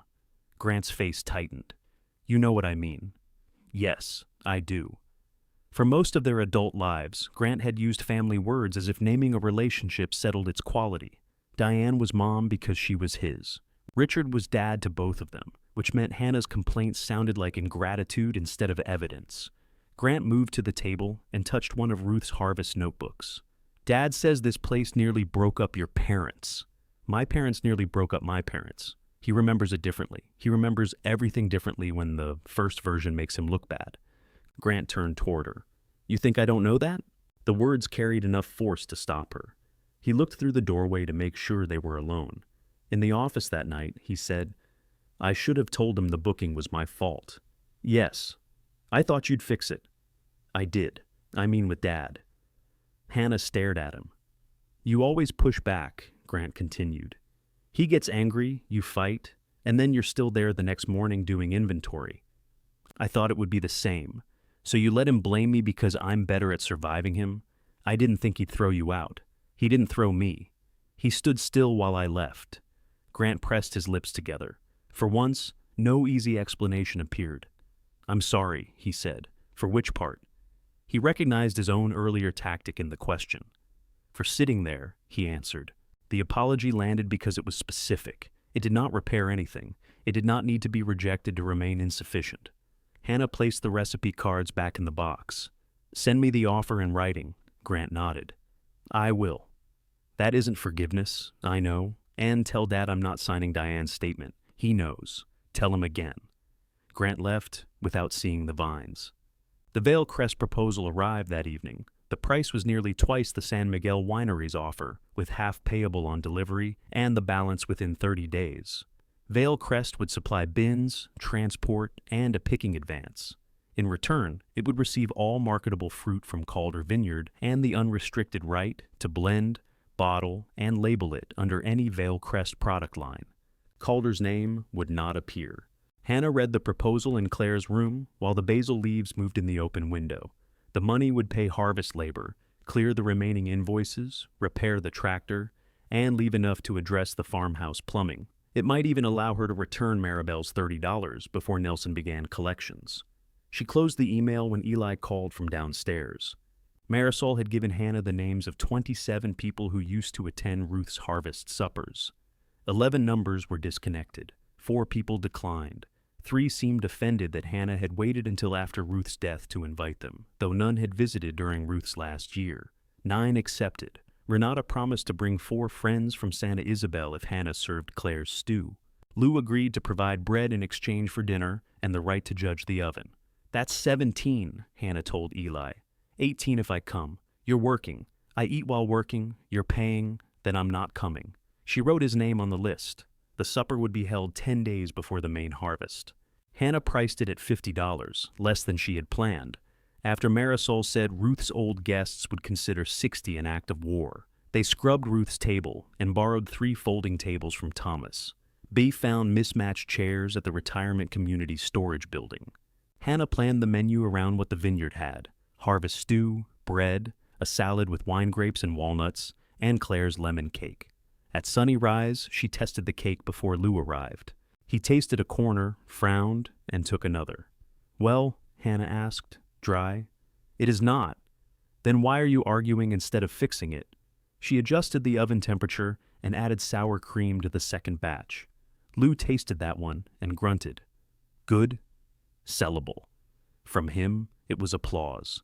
The morning of the supper, the farmhouse lost hot water. Hannah found Eli beneath the back porch with half his body inside the crawl space. "Can you fix it?" His voice came muffled through the opening. "No." "Can you lie?" "Absolutely. It'll be done by noon." She crouched. "Seriously." "The supply line split after the heater. I can bypass it, but it won't be pretty. Nothing here is pretty." Eli slid backward until his face appeared. "You are."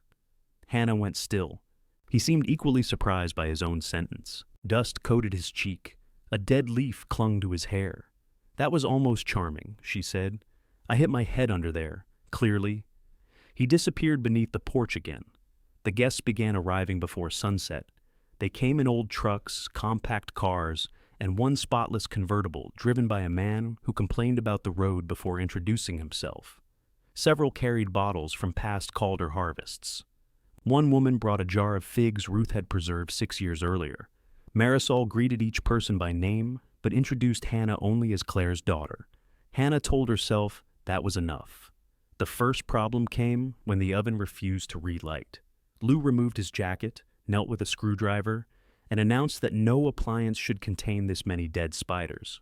The second came when Hannah realized the stew tasted flat. She stood over the pot, panic sharpening everything around her. Guests were settling at the tables. Renata was opening wine. Eli carried bread to the porch. Marisol dipped a spoon into the pot. "Salt," Hannah said. "No." "Acid?" "No." "What then?" Marisol opened Ruth's notebook to Claire's note. "Add wine after the tomatoes." "You added it before," she said. It shouldn't matter this much. It mattered to her. Hannah poured in a measure of Zinfandel, stirred, and let the stew simmer. The smell deepened. When she tasted again, it was not her mother's cooking. She could not remember her mother ever making it. Still, something in the balance felt known.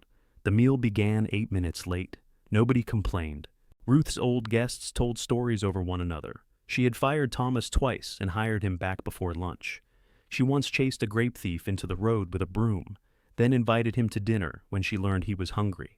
She had attended Marisol's wedding, wearing work boots beneath a blue dress. Hannah moved between tables, refilling water and collecting plates. She watched people soften toward the house as darkness covered its worst damage. At dessert, the man with the convertible raised his glass.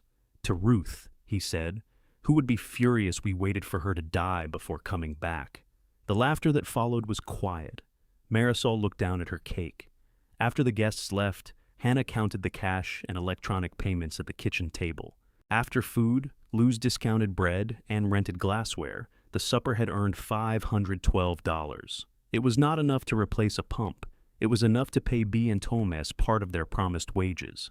Eli dried plates while Hannah washed. "You did it," he said. "We did one dinner. 17 people came, 18. You charge me. You ate 3 pieces of cake. Second one was quality control." She handed him another plate. Their fingers touched in the soapy water and remained there a fraction longer than necessary. Hannah looked up. Eli stood close enough that she could see a small cut near his mouth, probably from working under the porch. The kitchen had gone quiet except for water tapping the sink. Then his gaze moved past her. Her laptop sat open on Ruth's table. Hannah had forgotten to close the Vale Crest proposal. Eli read the heading. His hand left hers. "You're selling them the harvest. I haven't accepted. You asked for the contract. I asked to see an offer. And you didn't mention it because I'm considering it." He crossed to the table and read enough to understand the terms. "No Calder name," he said. "It's bulk fruit. Most growers don't appear on labels. Vale Crest gets to make it theirs. They're paying enough to cover harvest. They're paying enough to make you forget what they called worthless. That isn't fair. No, you get disowned, Ruth gives you a place. And the minute it starts breathing, your family buys the breath. Hannah shut the laptop. You don't know what it costs to keep this alive. I've been showing you. And I'm the one who has to pay. Eli set the dish towel on the counter. If Vale Crest trucks come for this fruit, he said, don't ask me to load them. He walked out through the kitchen door. This time, Hannah did not call him back. She finished washing the dishes alone. Eli had left his cap on the porch rail. Hannah found it while stacking chairs and considered throwing it into his truck, though his truck was no longer there.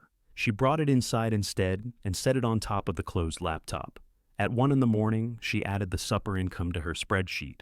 She entered the Vale Crest price in a separate column and watched every negative number turn black. The contract solved the harvest.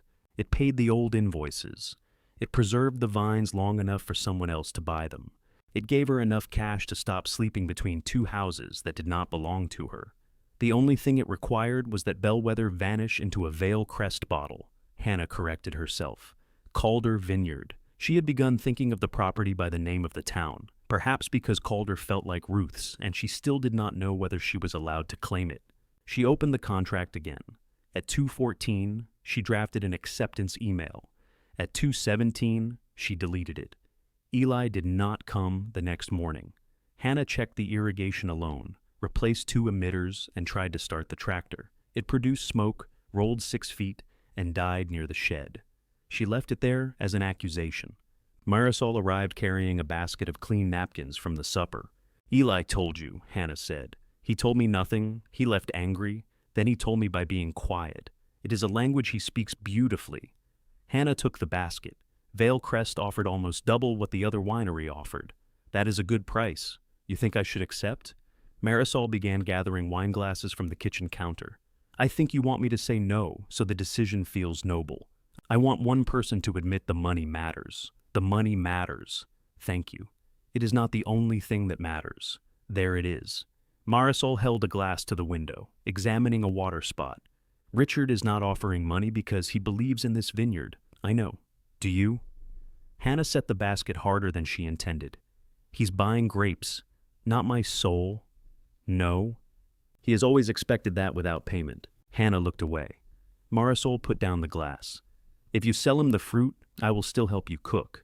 Thomas will still pick if you pay him. Ba will complain and then arrive early.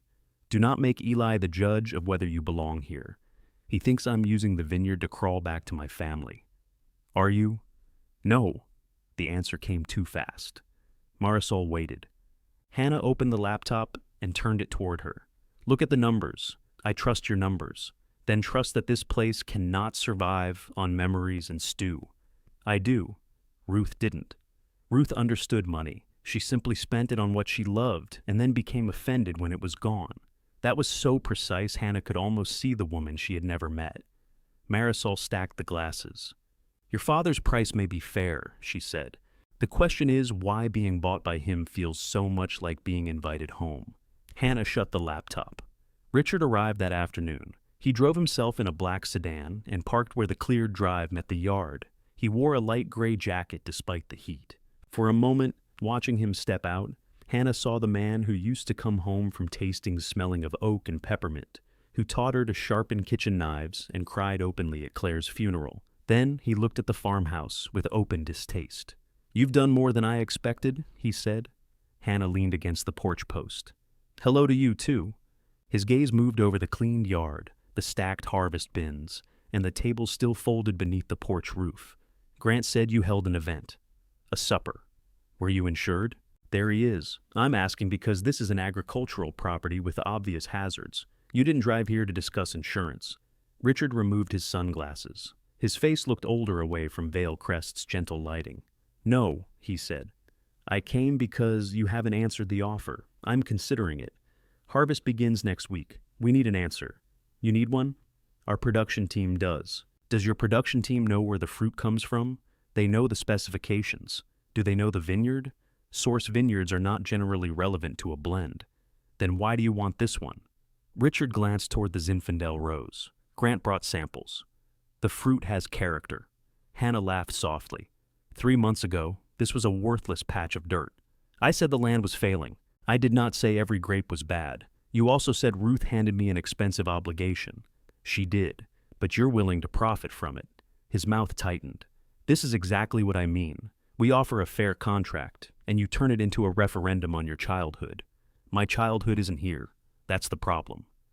Richard looked toward the farmhouse window.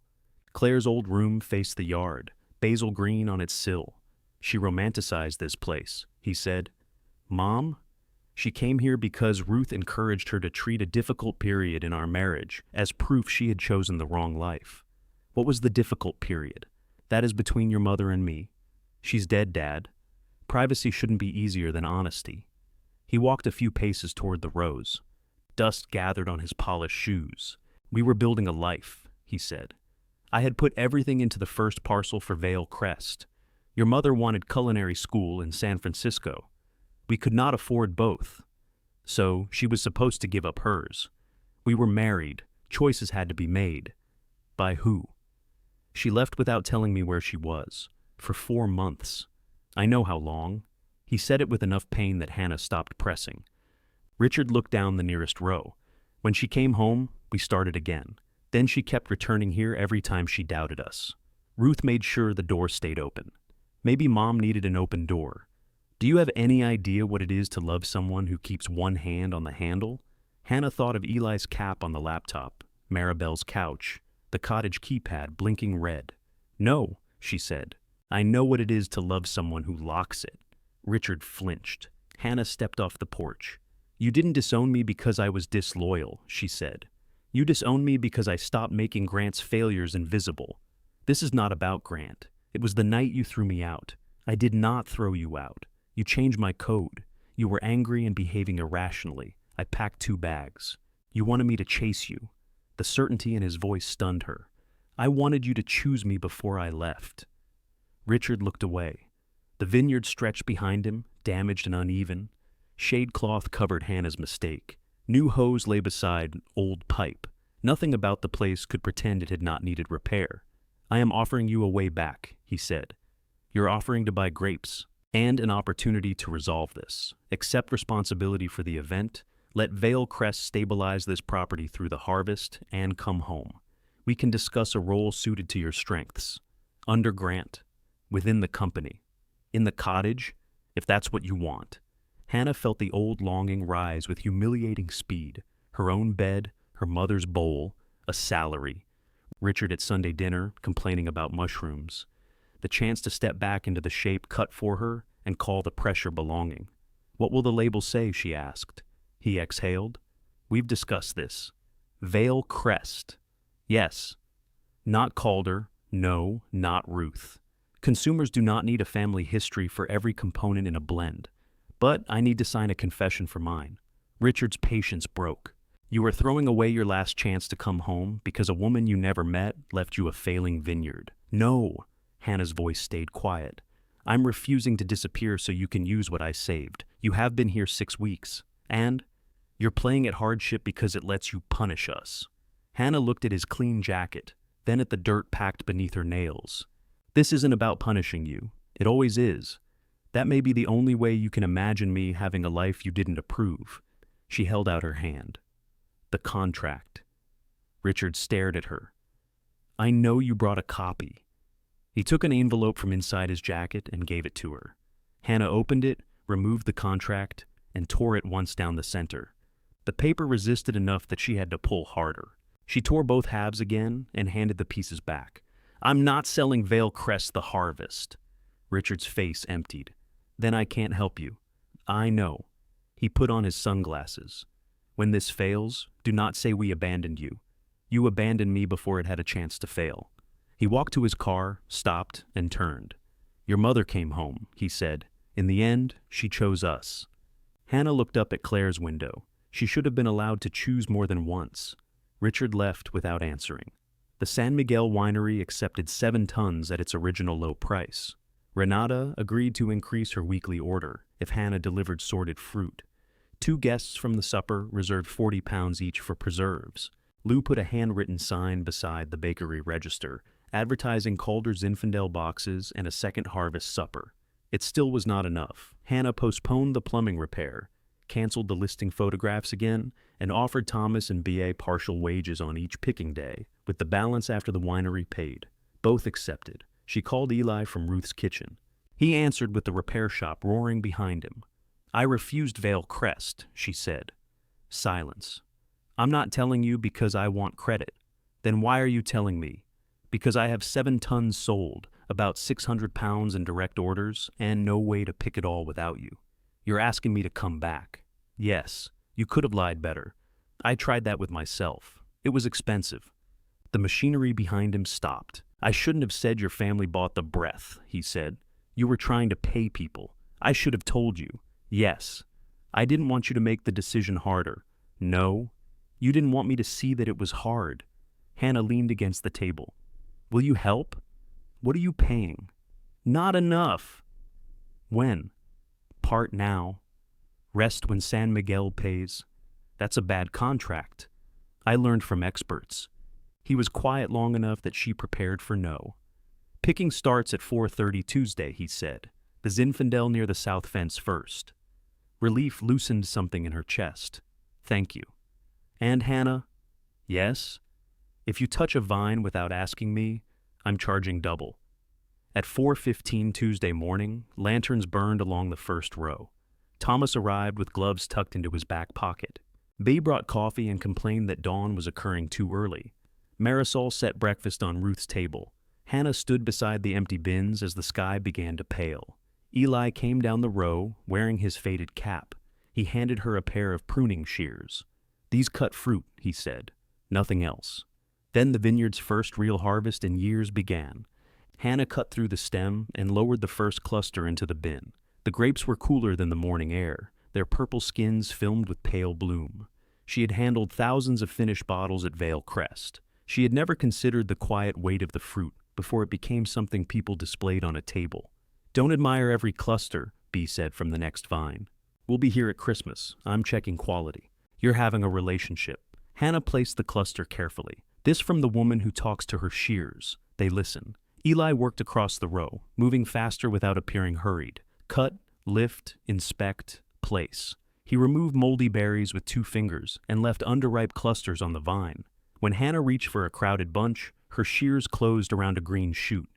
Eli clicked his tongue. "I didn't cut it. You thought about it. I'm being monitored by the vine police. Repeat offender." The sun cleared the hills at 6:40. By then, the jokes had faded, and everyone's shirts were damp between the shoulders. The bins filled more slowly than Hannah's spreadsheet predicted. Old vines produced beautiful fruit, but not much of it. Thomas drove the tractor between rows, while Eli and Bea loaded full bins onto the trailer. The machine smoked with theatrical intensity, but kept moving. At 8, Marisol called them to the house for eggs, tortillas, and coffee. Hannah tried to eat standing up. "Sit," Marisol said. "We're behind. You will be further behind after you fall over." Hannah sat. There were 7 people at Ruth's table. Hannah, Eli, Marisol, Bea, Thomas, Devin, and a former Calder worker named Scott Kim, who had taken the day off from managing a hardware store. Claire's photograph stood on the sideboard's old patch of wall, held upright by a jar of mustard seed. Someone had cleaned the water spots from its glass. Hannah looked at Marisol. "Photographs should not live beneath cabinets," Marisol said. Breakfast took 11 minutes. At 12, Hannah loaded the first 50 pounds of carefully sorted fruit into her car for Renata. "I can deliver," Scott offered. "You're picking, so are you." I made the agreement. Eli looked at her over the roof of the car. "Let him deliver. I know where the restaurant is. And the fruit will arrive even if your hands aren't on the steering wheel. I'm not controlling everything." 6 adults turned to look at her. Hannah handed Scott the keys. Renata paid on delivery and sent back empty flats, cold drinks, and a note requesting another 100 pounds by Friday. Lou sold all 8 grape boxes Hannah had left at the bakery and called to complain that customers wanted to know whether the grapes were organic. "What did you tell them?" Hannah asked. "That bugs eat them for free. That is not certification. It's more honest." By the 3rd picking day, Calder Vineyard had shipped 3 tons to the San Miguel winery and filled all direct orders. Hannah paid the promised cash portion of everyone's wages from the restaurant sales and supper reservations. She paid herself nothing. The work had a rhythm she began to trust. Empty bins went out before dawn. Full ones returned beneath shade. Marisol kept counts at the table. Hannah checked fruit, invoices, and delivery weights. Eli decided which rows came next. They disagreed constantly. Hannah wanted to pick the South Petite Syrah before sugar rose any further. Eli wanted to wait 2 days. She showed him the winery specifications. He crushed 2 berries into a cup, tasted the juice, and told her the numbers were not the fruit. She borrowed a refractometer from Devin, tested the sugar, and discovered Eli was right. He did not gloat until after she admitted it. On Friday afternoon, a weather alert appeared on Hannah's phone. A storm moving down from the north was expected to bring heavy rain late Sunday. The remaining Zinfandel could tolerate some water. The Petite Syrah, tightly clustered and nearly ripe, might split or rot. They had 2 picking mornings left. "We need 12 more people," Hannah said. "8 good ones," Eli replied. "I don't have 8 good ones. You have a dinner list. Guests aren't harvest workers. Some used to be." Hannah called everyone who had attended the supper. She did not ask for volunteers. She offered the same hourly wage as the rest of the crew and explained that part would be paid after the San Miguel check arrived. 5 said yes. Renata closed her restaurant for Sunday lunch and came with 2 members of her kitchen staff, both adults who wanted the hours. Lou refused because the bakery needed him, then appeared at 4:30 Sunday morning, carrying 6 dozen rolls. "You said you couldn't come," Hannah told him. "I can't. I'm here irresponsibly." Maribel arrived in borrowed overalls with Nelson's carrier belted into the back seat. "You brought the cat?" "He has abandonment concerns." Nelson glared through the carrier door. The crew spread through the Petite Syrah as the sky turned gray. 12 people clipped fruit. Thomas drove bins. Hannah moved between rows, correcting labels and checking for split berries. At 9, the tractor stalled at the bottom of the slope. Eli opened the engine housing. Smoke rolled out. "That seems bad," Hannah said. "Sharp diagnosis. Can you fix it?" "Not before rain." They had 6 full bins on the trailer, and no vehicle suited to pull it through the narrow rows. The utility cart still had no battery. Devin looked toward the shed. "We can bring the flatbed down." "It'll crush the turnaround," Eli said. "Better dirt than fruit." Hannah studied the slope. The flatbed could reach the lower block from the fire road if they removed a section of old fence and laid boards across the drainage ditch. It would damage the ground, but not the vines. "Take the fence," she said. "That post is set in concrete," Thomas replied. "So is my family. Things move." They used the tractor's tow chain and Devin's truck to pull the post free. The flatbed crossed the ditch on planks from the equipment shed, tilting enough that Maribel refused to watch. By 11, the bins were in the yard. The first rain struck at 2:15, scattered drops darkening the dust. They still had half a row. "Leave it," Eli called. "Fruit's thin." Hannah looked down the line. Sparse clusters hung beneath damaged leaves. The row would not fill half a bin. 5 minutes, she said. Hannah, 5. She, Bee, and Maribel cut while the others loaded tools. Rain gathered on the grapeskins, making them shine. The final bin was not full, but it held fruit that would have been lost by morning. They carried it between them. By the time they reached the shed, the rain came hard enough to drum on the metal roof. Everyone crowded inside among empty bins, hoses, and the battery-less utility cart. Clothes clung to bodies. Mud covered the floor. For several seconds, no one spoke. Then Lou held up the bag of remaining rolls. "Organic," he announced. Laughter filled the shed. Hannah leaned against the wall, soaked and breathing hard. Through the open door, she watched water move between the rows. Not irrigation this time, not a leak. Rain darkened the whole vineyard evenly. Eli stood beside her. "You came back for half a bin," he said. It was still fruit. That sounded dangerously sentimental. It was inventory, better. His arm pressed against hers. Neither moved away. The San Miguel truck collected the last contracted load the next morning. The driver rejected one bin for uneven ripeness, accepted another after Hannah made him re-weigh it, and left with 7.2 tons. Hannah stood in the empty yard, holding the signed weight slip. "We did it," she said. Eli wiped rainwater from the top of a bin. "We picked grapes." "Must you make every achievement smaller? Somebody has to stop you putting up a statue." "I was thinking plaque. Family owned since Tuesday?" She looked at him. "How do you know about the Vale Crest sign?" "I drove past once." "Why?" My father wanted to see it. Did he? We sat across the road eating hamburgers. Hannah imagined Eli at 20, his father beside him, both looking toward the polished gate Claire's husband had built. What did he say? That Richard Vale spent a lot of money making dirt look clean. She laughed. Eli's expression softened. You should know, he said. My father liked Claire. Your aunt did too. My aunt loved her. Different thing. The yard was quiet after the truck. Everyone else had gone home to sleep. Wet leaves flashed in the new sun. Hannah folded the weight slip. I don't know what happens now.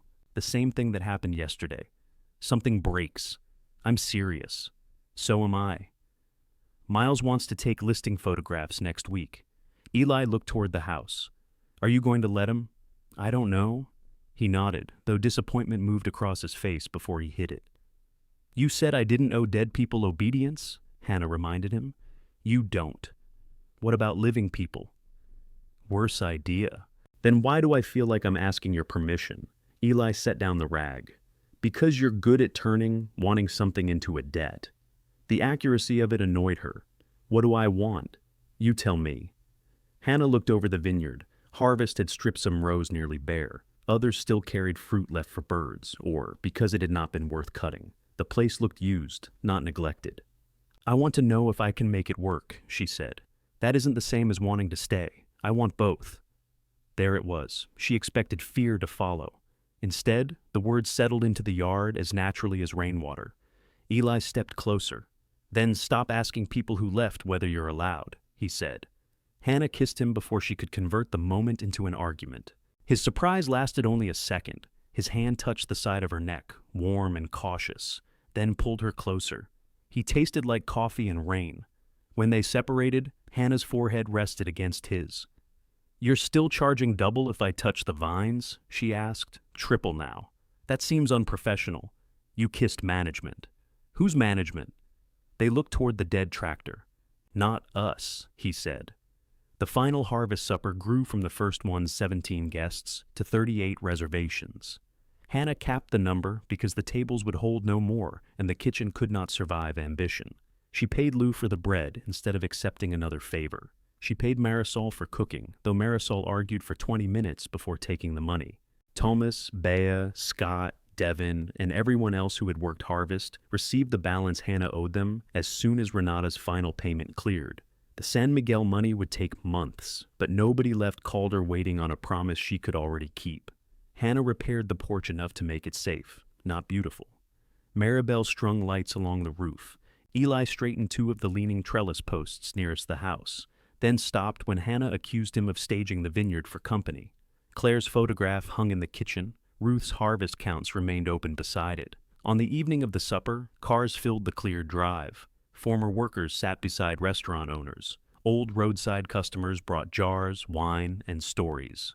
Devin wore a clean shirt that made the spark plug tattoo on his arm look formal. Hannah carried out the first pot of harvest stew. The tables glowed beneath the lights. Marisol stood at one end with Claire's wooden spoon tucked through her apron string.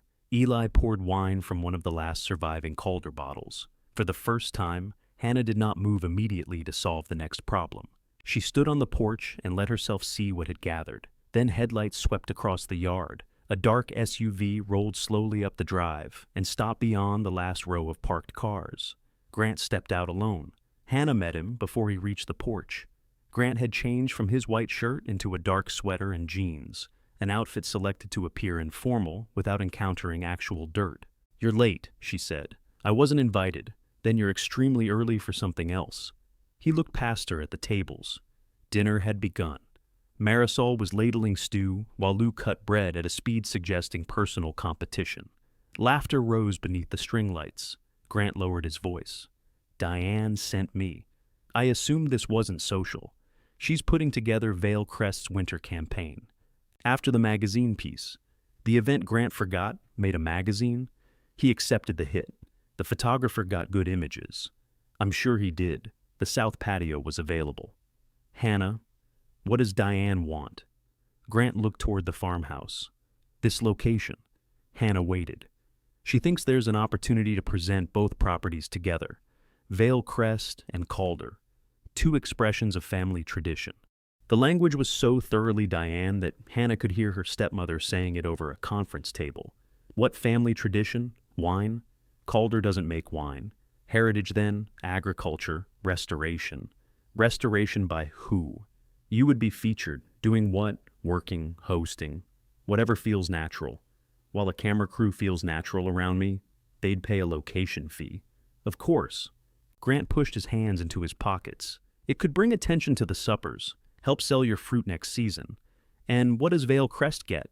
A good campaign. A story where Dad's disowned daughter inherits a vineyard from the woman he spent 20 years pretending didn't exist? That would not be the framing. What would? Grant hesitated. A family with deep roots growing in a new direction. Hannah looked back at the tables. Bea was pouring wine for Renata. Devin had made room beside him for Scott. Maribel sat near Claire's photograph, which Marisol had brought outside and placed on the table with Ruth's harvest notebook. They were the people who had carried buckets in heat, picked grapes before dawn, and accepted partial pay because Hannah had told them the truth. Vale Crest wanted the light without the labor. No, she said. You don't have to answer tonight. I just did. Think about the exposure. People keep trying to expose me to things I need to recover from. Grant smiled despite himself, then let the smile go. This doesn't have to be another fight. It isn't. Dad would see it as a step. Toward what? Repairing things. Vale Crest threw me out, offered to buy the vineyard's harvest without naming it, and now wants to photograph itself standing in what survived. That isn't repair. It's branding. You could control your part of the story. My part? You know what I mean. I know exactly what you mean. I get one approved paragraph in a story where the family looks generous for letting me succeed somewhere else. Grant glanced toward the SUV. For a moment, Hannah expected him to leave. Instead, he said, I suggested this place. Why? I thought if Dad saw what you built, he might. What? Be proud enough to love me correctly? Grant flinched. Hannah softened her voice, though not the words. He shouldn't need a campaign to visit. I know. No, you know how to arrange one? That's different. He looked down at his clean boots. I'm trying, he said. So try without making my life useful to Vale Crest. They stood in the soft noise of dinner. Grant nodded. I'll tell Diane no. Tell her Calder Vineyard isn't a set. You've been calling it Bellwether. Not anymore. He looked at her, understanding something had changed. Did Dad send anything else? She asked. No? The answer still hurt. Hannah let it. Grant looked toward the tables again. Should I go? If you came for Diane, yes. And if I stayed for dinner? You'd have to pay. He laughed once. You charged Eli too? Especially Eli. Grant pulled out his wallet. Hannah did not take the money immediately. If you stay, she said, you're not here as Vale Crest. Nobody is background for anything. You listen when people talk about Mom, even if the stories make Dad uncomfortable. Okay? You don't promise anyone exposure. Fine. And the stew may stain your sweater. That seems punitive. It's a path forward. He recognized Diane's words. Shame and amusement crossed his face together.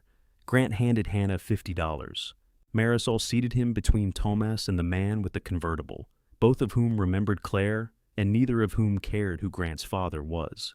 Within minutes, Thomas was describing the fence Claire had destroyed with a tractor. Grant tried to correct him about her driving ability, then stopped when everyone laughed. Hannah returned to the kitchen for the second pot of stew.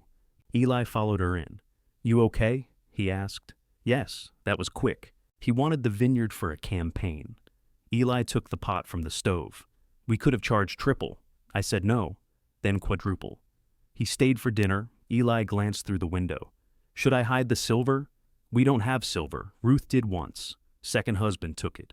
They carried the pot outside together. After dessert, the man with the convertible stood to toast Ruth again. This time, he included Claire, stumbling through a story about the year both women tried to make wine jelly and produce something that removed the varnish from Ruth's counter. Marisol raised her glass, but did not speak. Then Eli stood. He disliked speeches. Hannah knew this because he had complained about the first toast for 3 days. He looked down the tables at the former workers, the restaurant people, the neighbors, Grant and Hannah. My father used to say vines don't sign checks, he began, which is true. They also don't care who owns them, who gets credit, or who thinks the work is beneath them. Bea lifted her glass. This is going well. Eli ignored her. Ruth kept this place alive longer than the numbers said she should. Then, for a while, all of us helped her pretend it wasn't dying, because admitting the truth felt disloyal. Marisol looked at him sharply, but he continued. Hannah came here planning to sell. She cut the wrong vines, broke equipment that was already broken, and asked how much everything cost until I considered charging her by the question. Laughter moved around the table. Hannah folded her arms. Is there a kind part? Coming. He met her eyes. She also carried water until her hands bled. She paid people before she paid herself. And when leaving would have been easier, she stayed. The laughter settled. Eli lifted his glass. To the woman who stayed, Hannah looked down the table. Grant's expression was unreadable. Marisol was crying without attempting to conceal it. Claire smiled from the photograph beside Ruth's open notebook. Hannah raised her own glass. To the people who gave me a reason. The restored harvest supper count was 39, including Grant. After everyone left, Hannah added the number beneath Ruth's final entry. 39, clear skies, Claire present. She hesitated, then added in the margin, Ruth 2. The next morning, Miles Benton called to confirm the listing photographs. Hannah stood in the old Zinfandel rose, while Eli repaired wire ahead of her. Most of the leaves had turned gold at the edges. Cancel them, she said. The photographs, the listing. Miles paused. Are you certain? No. He waited. I'm keeping it anyway, Hannah said. That winter did not reward the decision quickly. The San Miguel payment arrived 9 days late. Most of it disappeared into taxes, labor balances, Devon's shop invoices, and the farmhouse water line. Rain entered through the roof above the pantry. The tractor required a part that had not been manufactured in 15 years. 2 of the direct restaurant buyers decided the grapes were too expensive. Hannah kept 2 morning shifts at Sunny Rise and spent the other days learning how to prune without exposing, thinning without stripping, and listen when Eli said a vine looked wrong. She made mistakes slowly enough that most could be corrected. The farmhouse kitchen became usable before it became attractive. Hannah hung Claire's recipe cards beside Ruth's notebooks. Marisol returned the blue grape bowl from the Vale Crest cottage after Grant found it wrapped in newspaper in a storage room. Grant began calling once every few weeks. He did not ask about campaigns. The first time he admitted losing a corporate event because he forgot to send the deposit request, Hannah waited for him to blame his assistant. He did not. Richard remained silent. In spring, green shoots appeared along the old wood.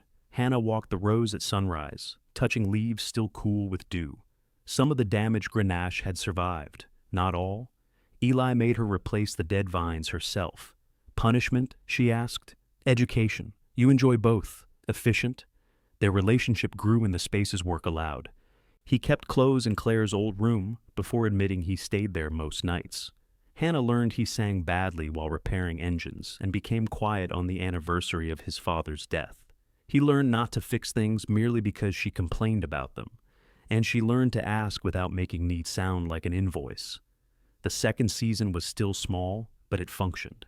Renata doubled her orders. The suppers sold out monthly once summer began. Hannah bought a used basket press with money from advance reservations, and Devon rebuilt its motor in exchange for supper tickets and actual payment. On weekends, local growers brought small lots of fruit to Calder, paid by the crate, and left with juice or must for their own projects. No single piece saved the vineyard. Together, they formed a system sturdy enough to pay wages, maintain water, and leave a narrow profit after harvest.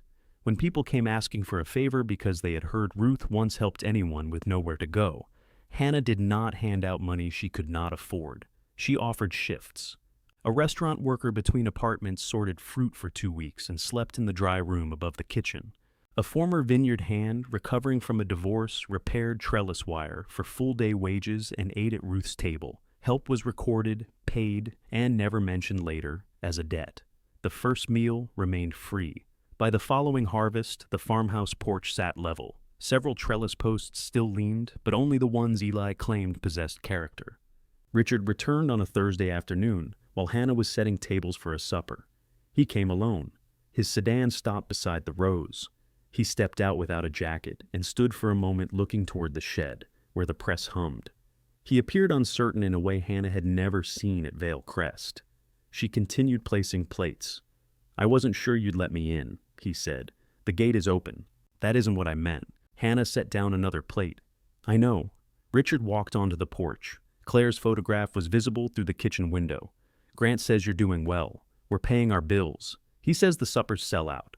They do. That press setup is smart. Thank you. Praise from him still found the old hollow places. It simply no longer filled them. Richard touched the back of Ruth's table. Claire wrote to her. Yes. I kept some of the letters. Hannah looked at him. I told myself I was protecting our marriage, he said. After she died, I told myself I was protecting you. You were protecting the version of yourself you wanted me to believe. Yes. The agreement cost him. Hannah could see it. I was afraid of this place, he said, because Claire had somewhere to go when she was angry with me. Ruth never made her forgive me before she fed her. Hannah waited for an apology. It did not come. Richard looked toward the extra chairs stacked against the wall. Is there a place for me at the table? Hannah picked up one chair and set it beside the others. Yes, she said, but a chair is an absolution. I understand. I don't think you do yet. He nodded. Guests would arrive in an hour. Crates of clean glasses waited by the kitchen door, and the far table still needed plates. Hannah handed Richard a stack. If you stay, she said, there's work. He looked down at the plates, then toward the long tables Claire and Ruth had once filled. Where do these go? Hannah showed him, and this time he stayed.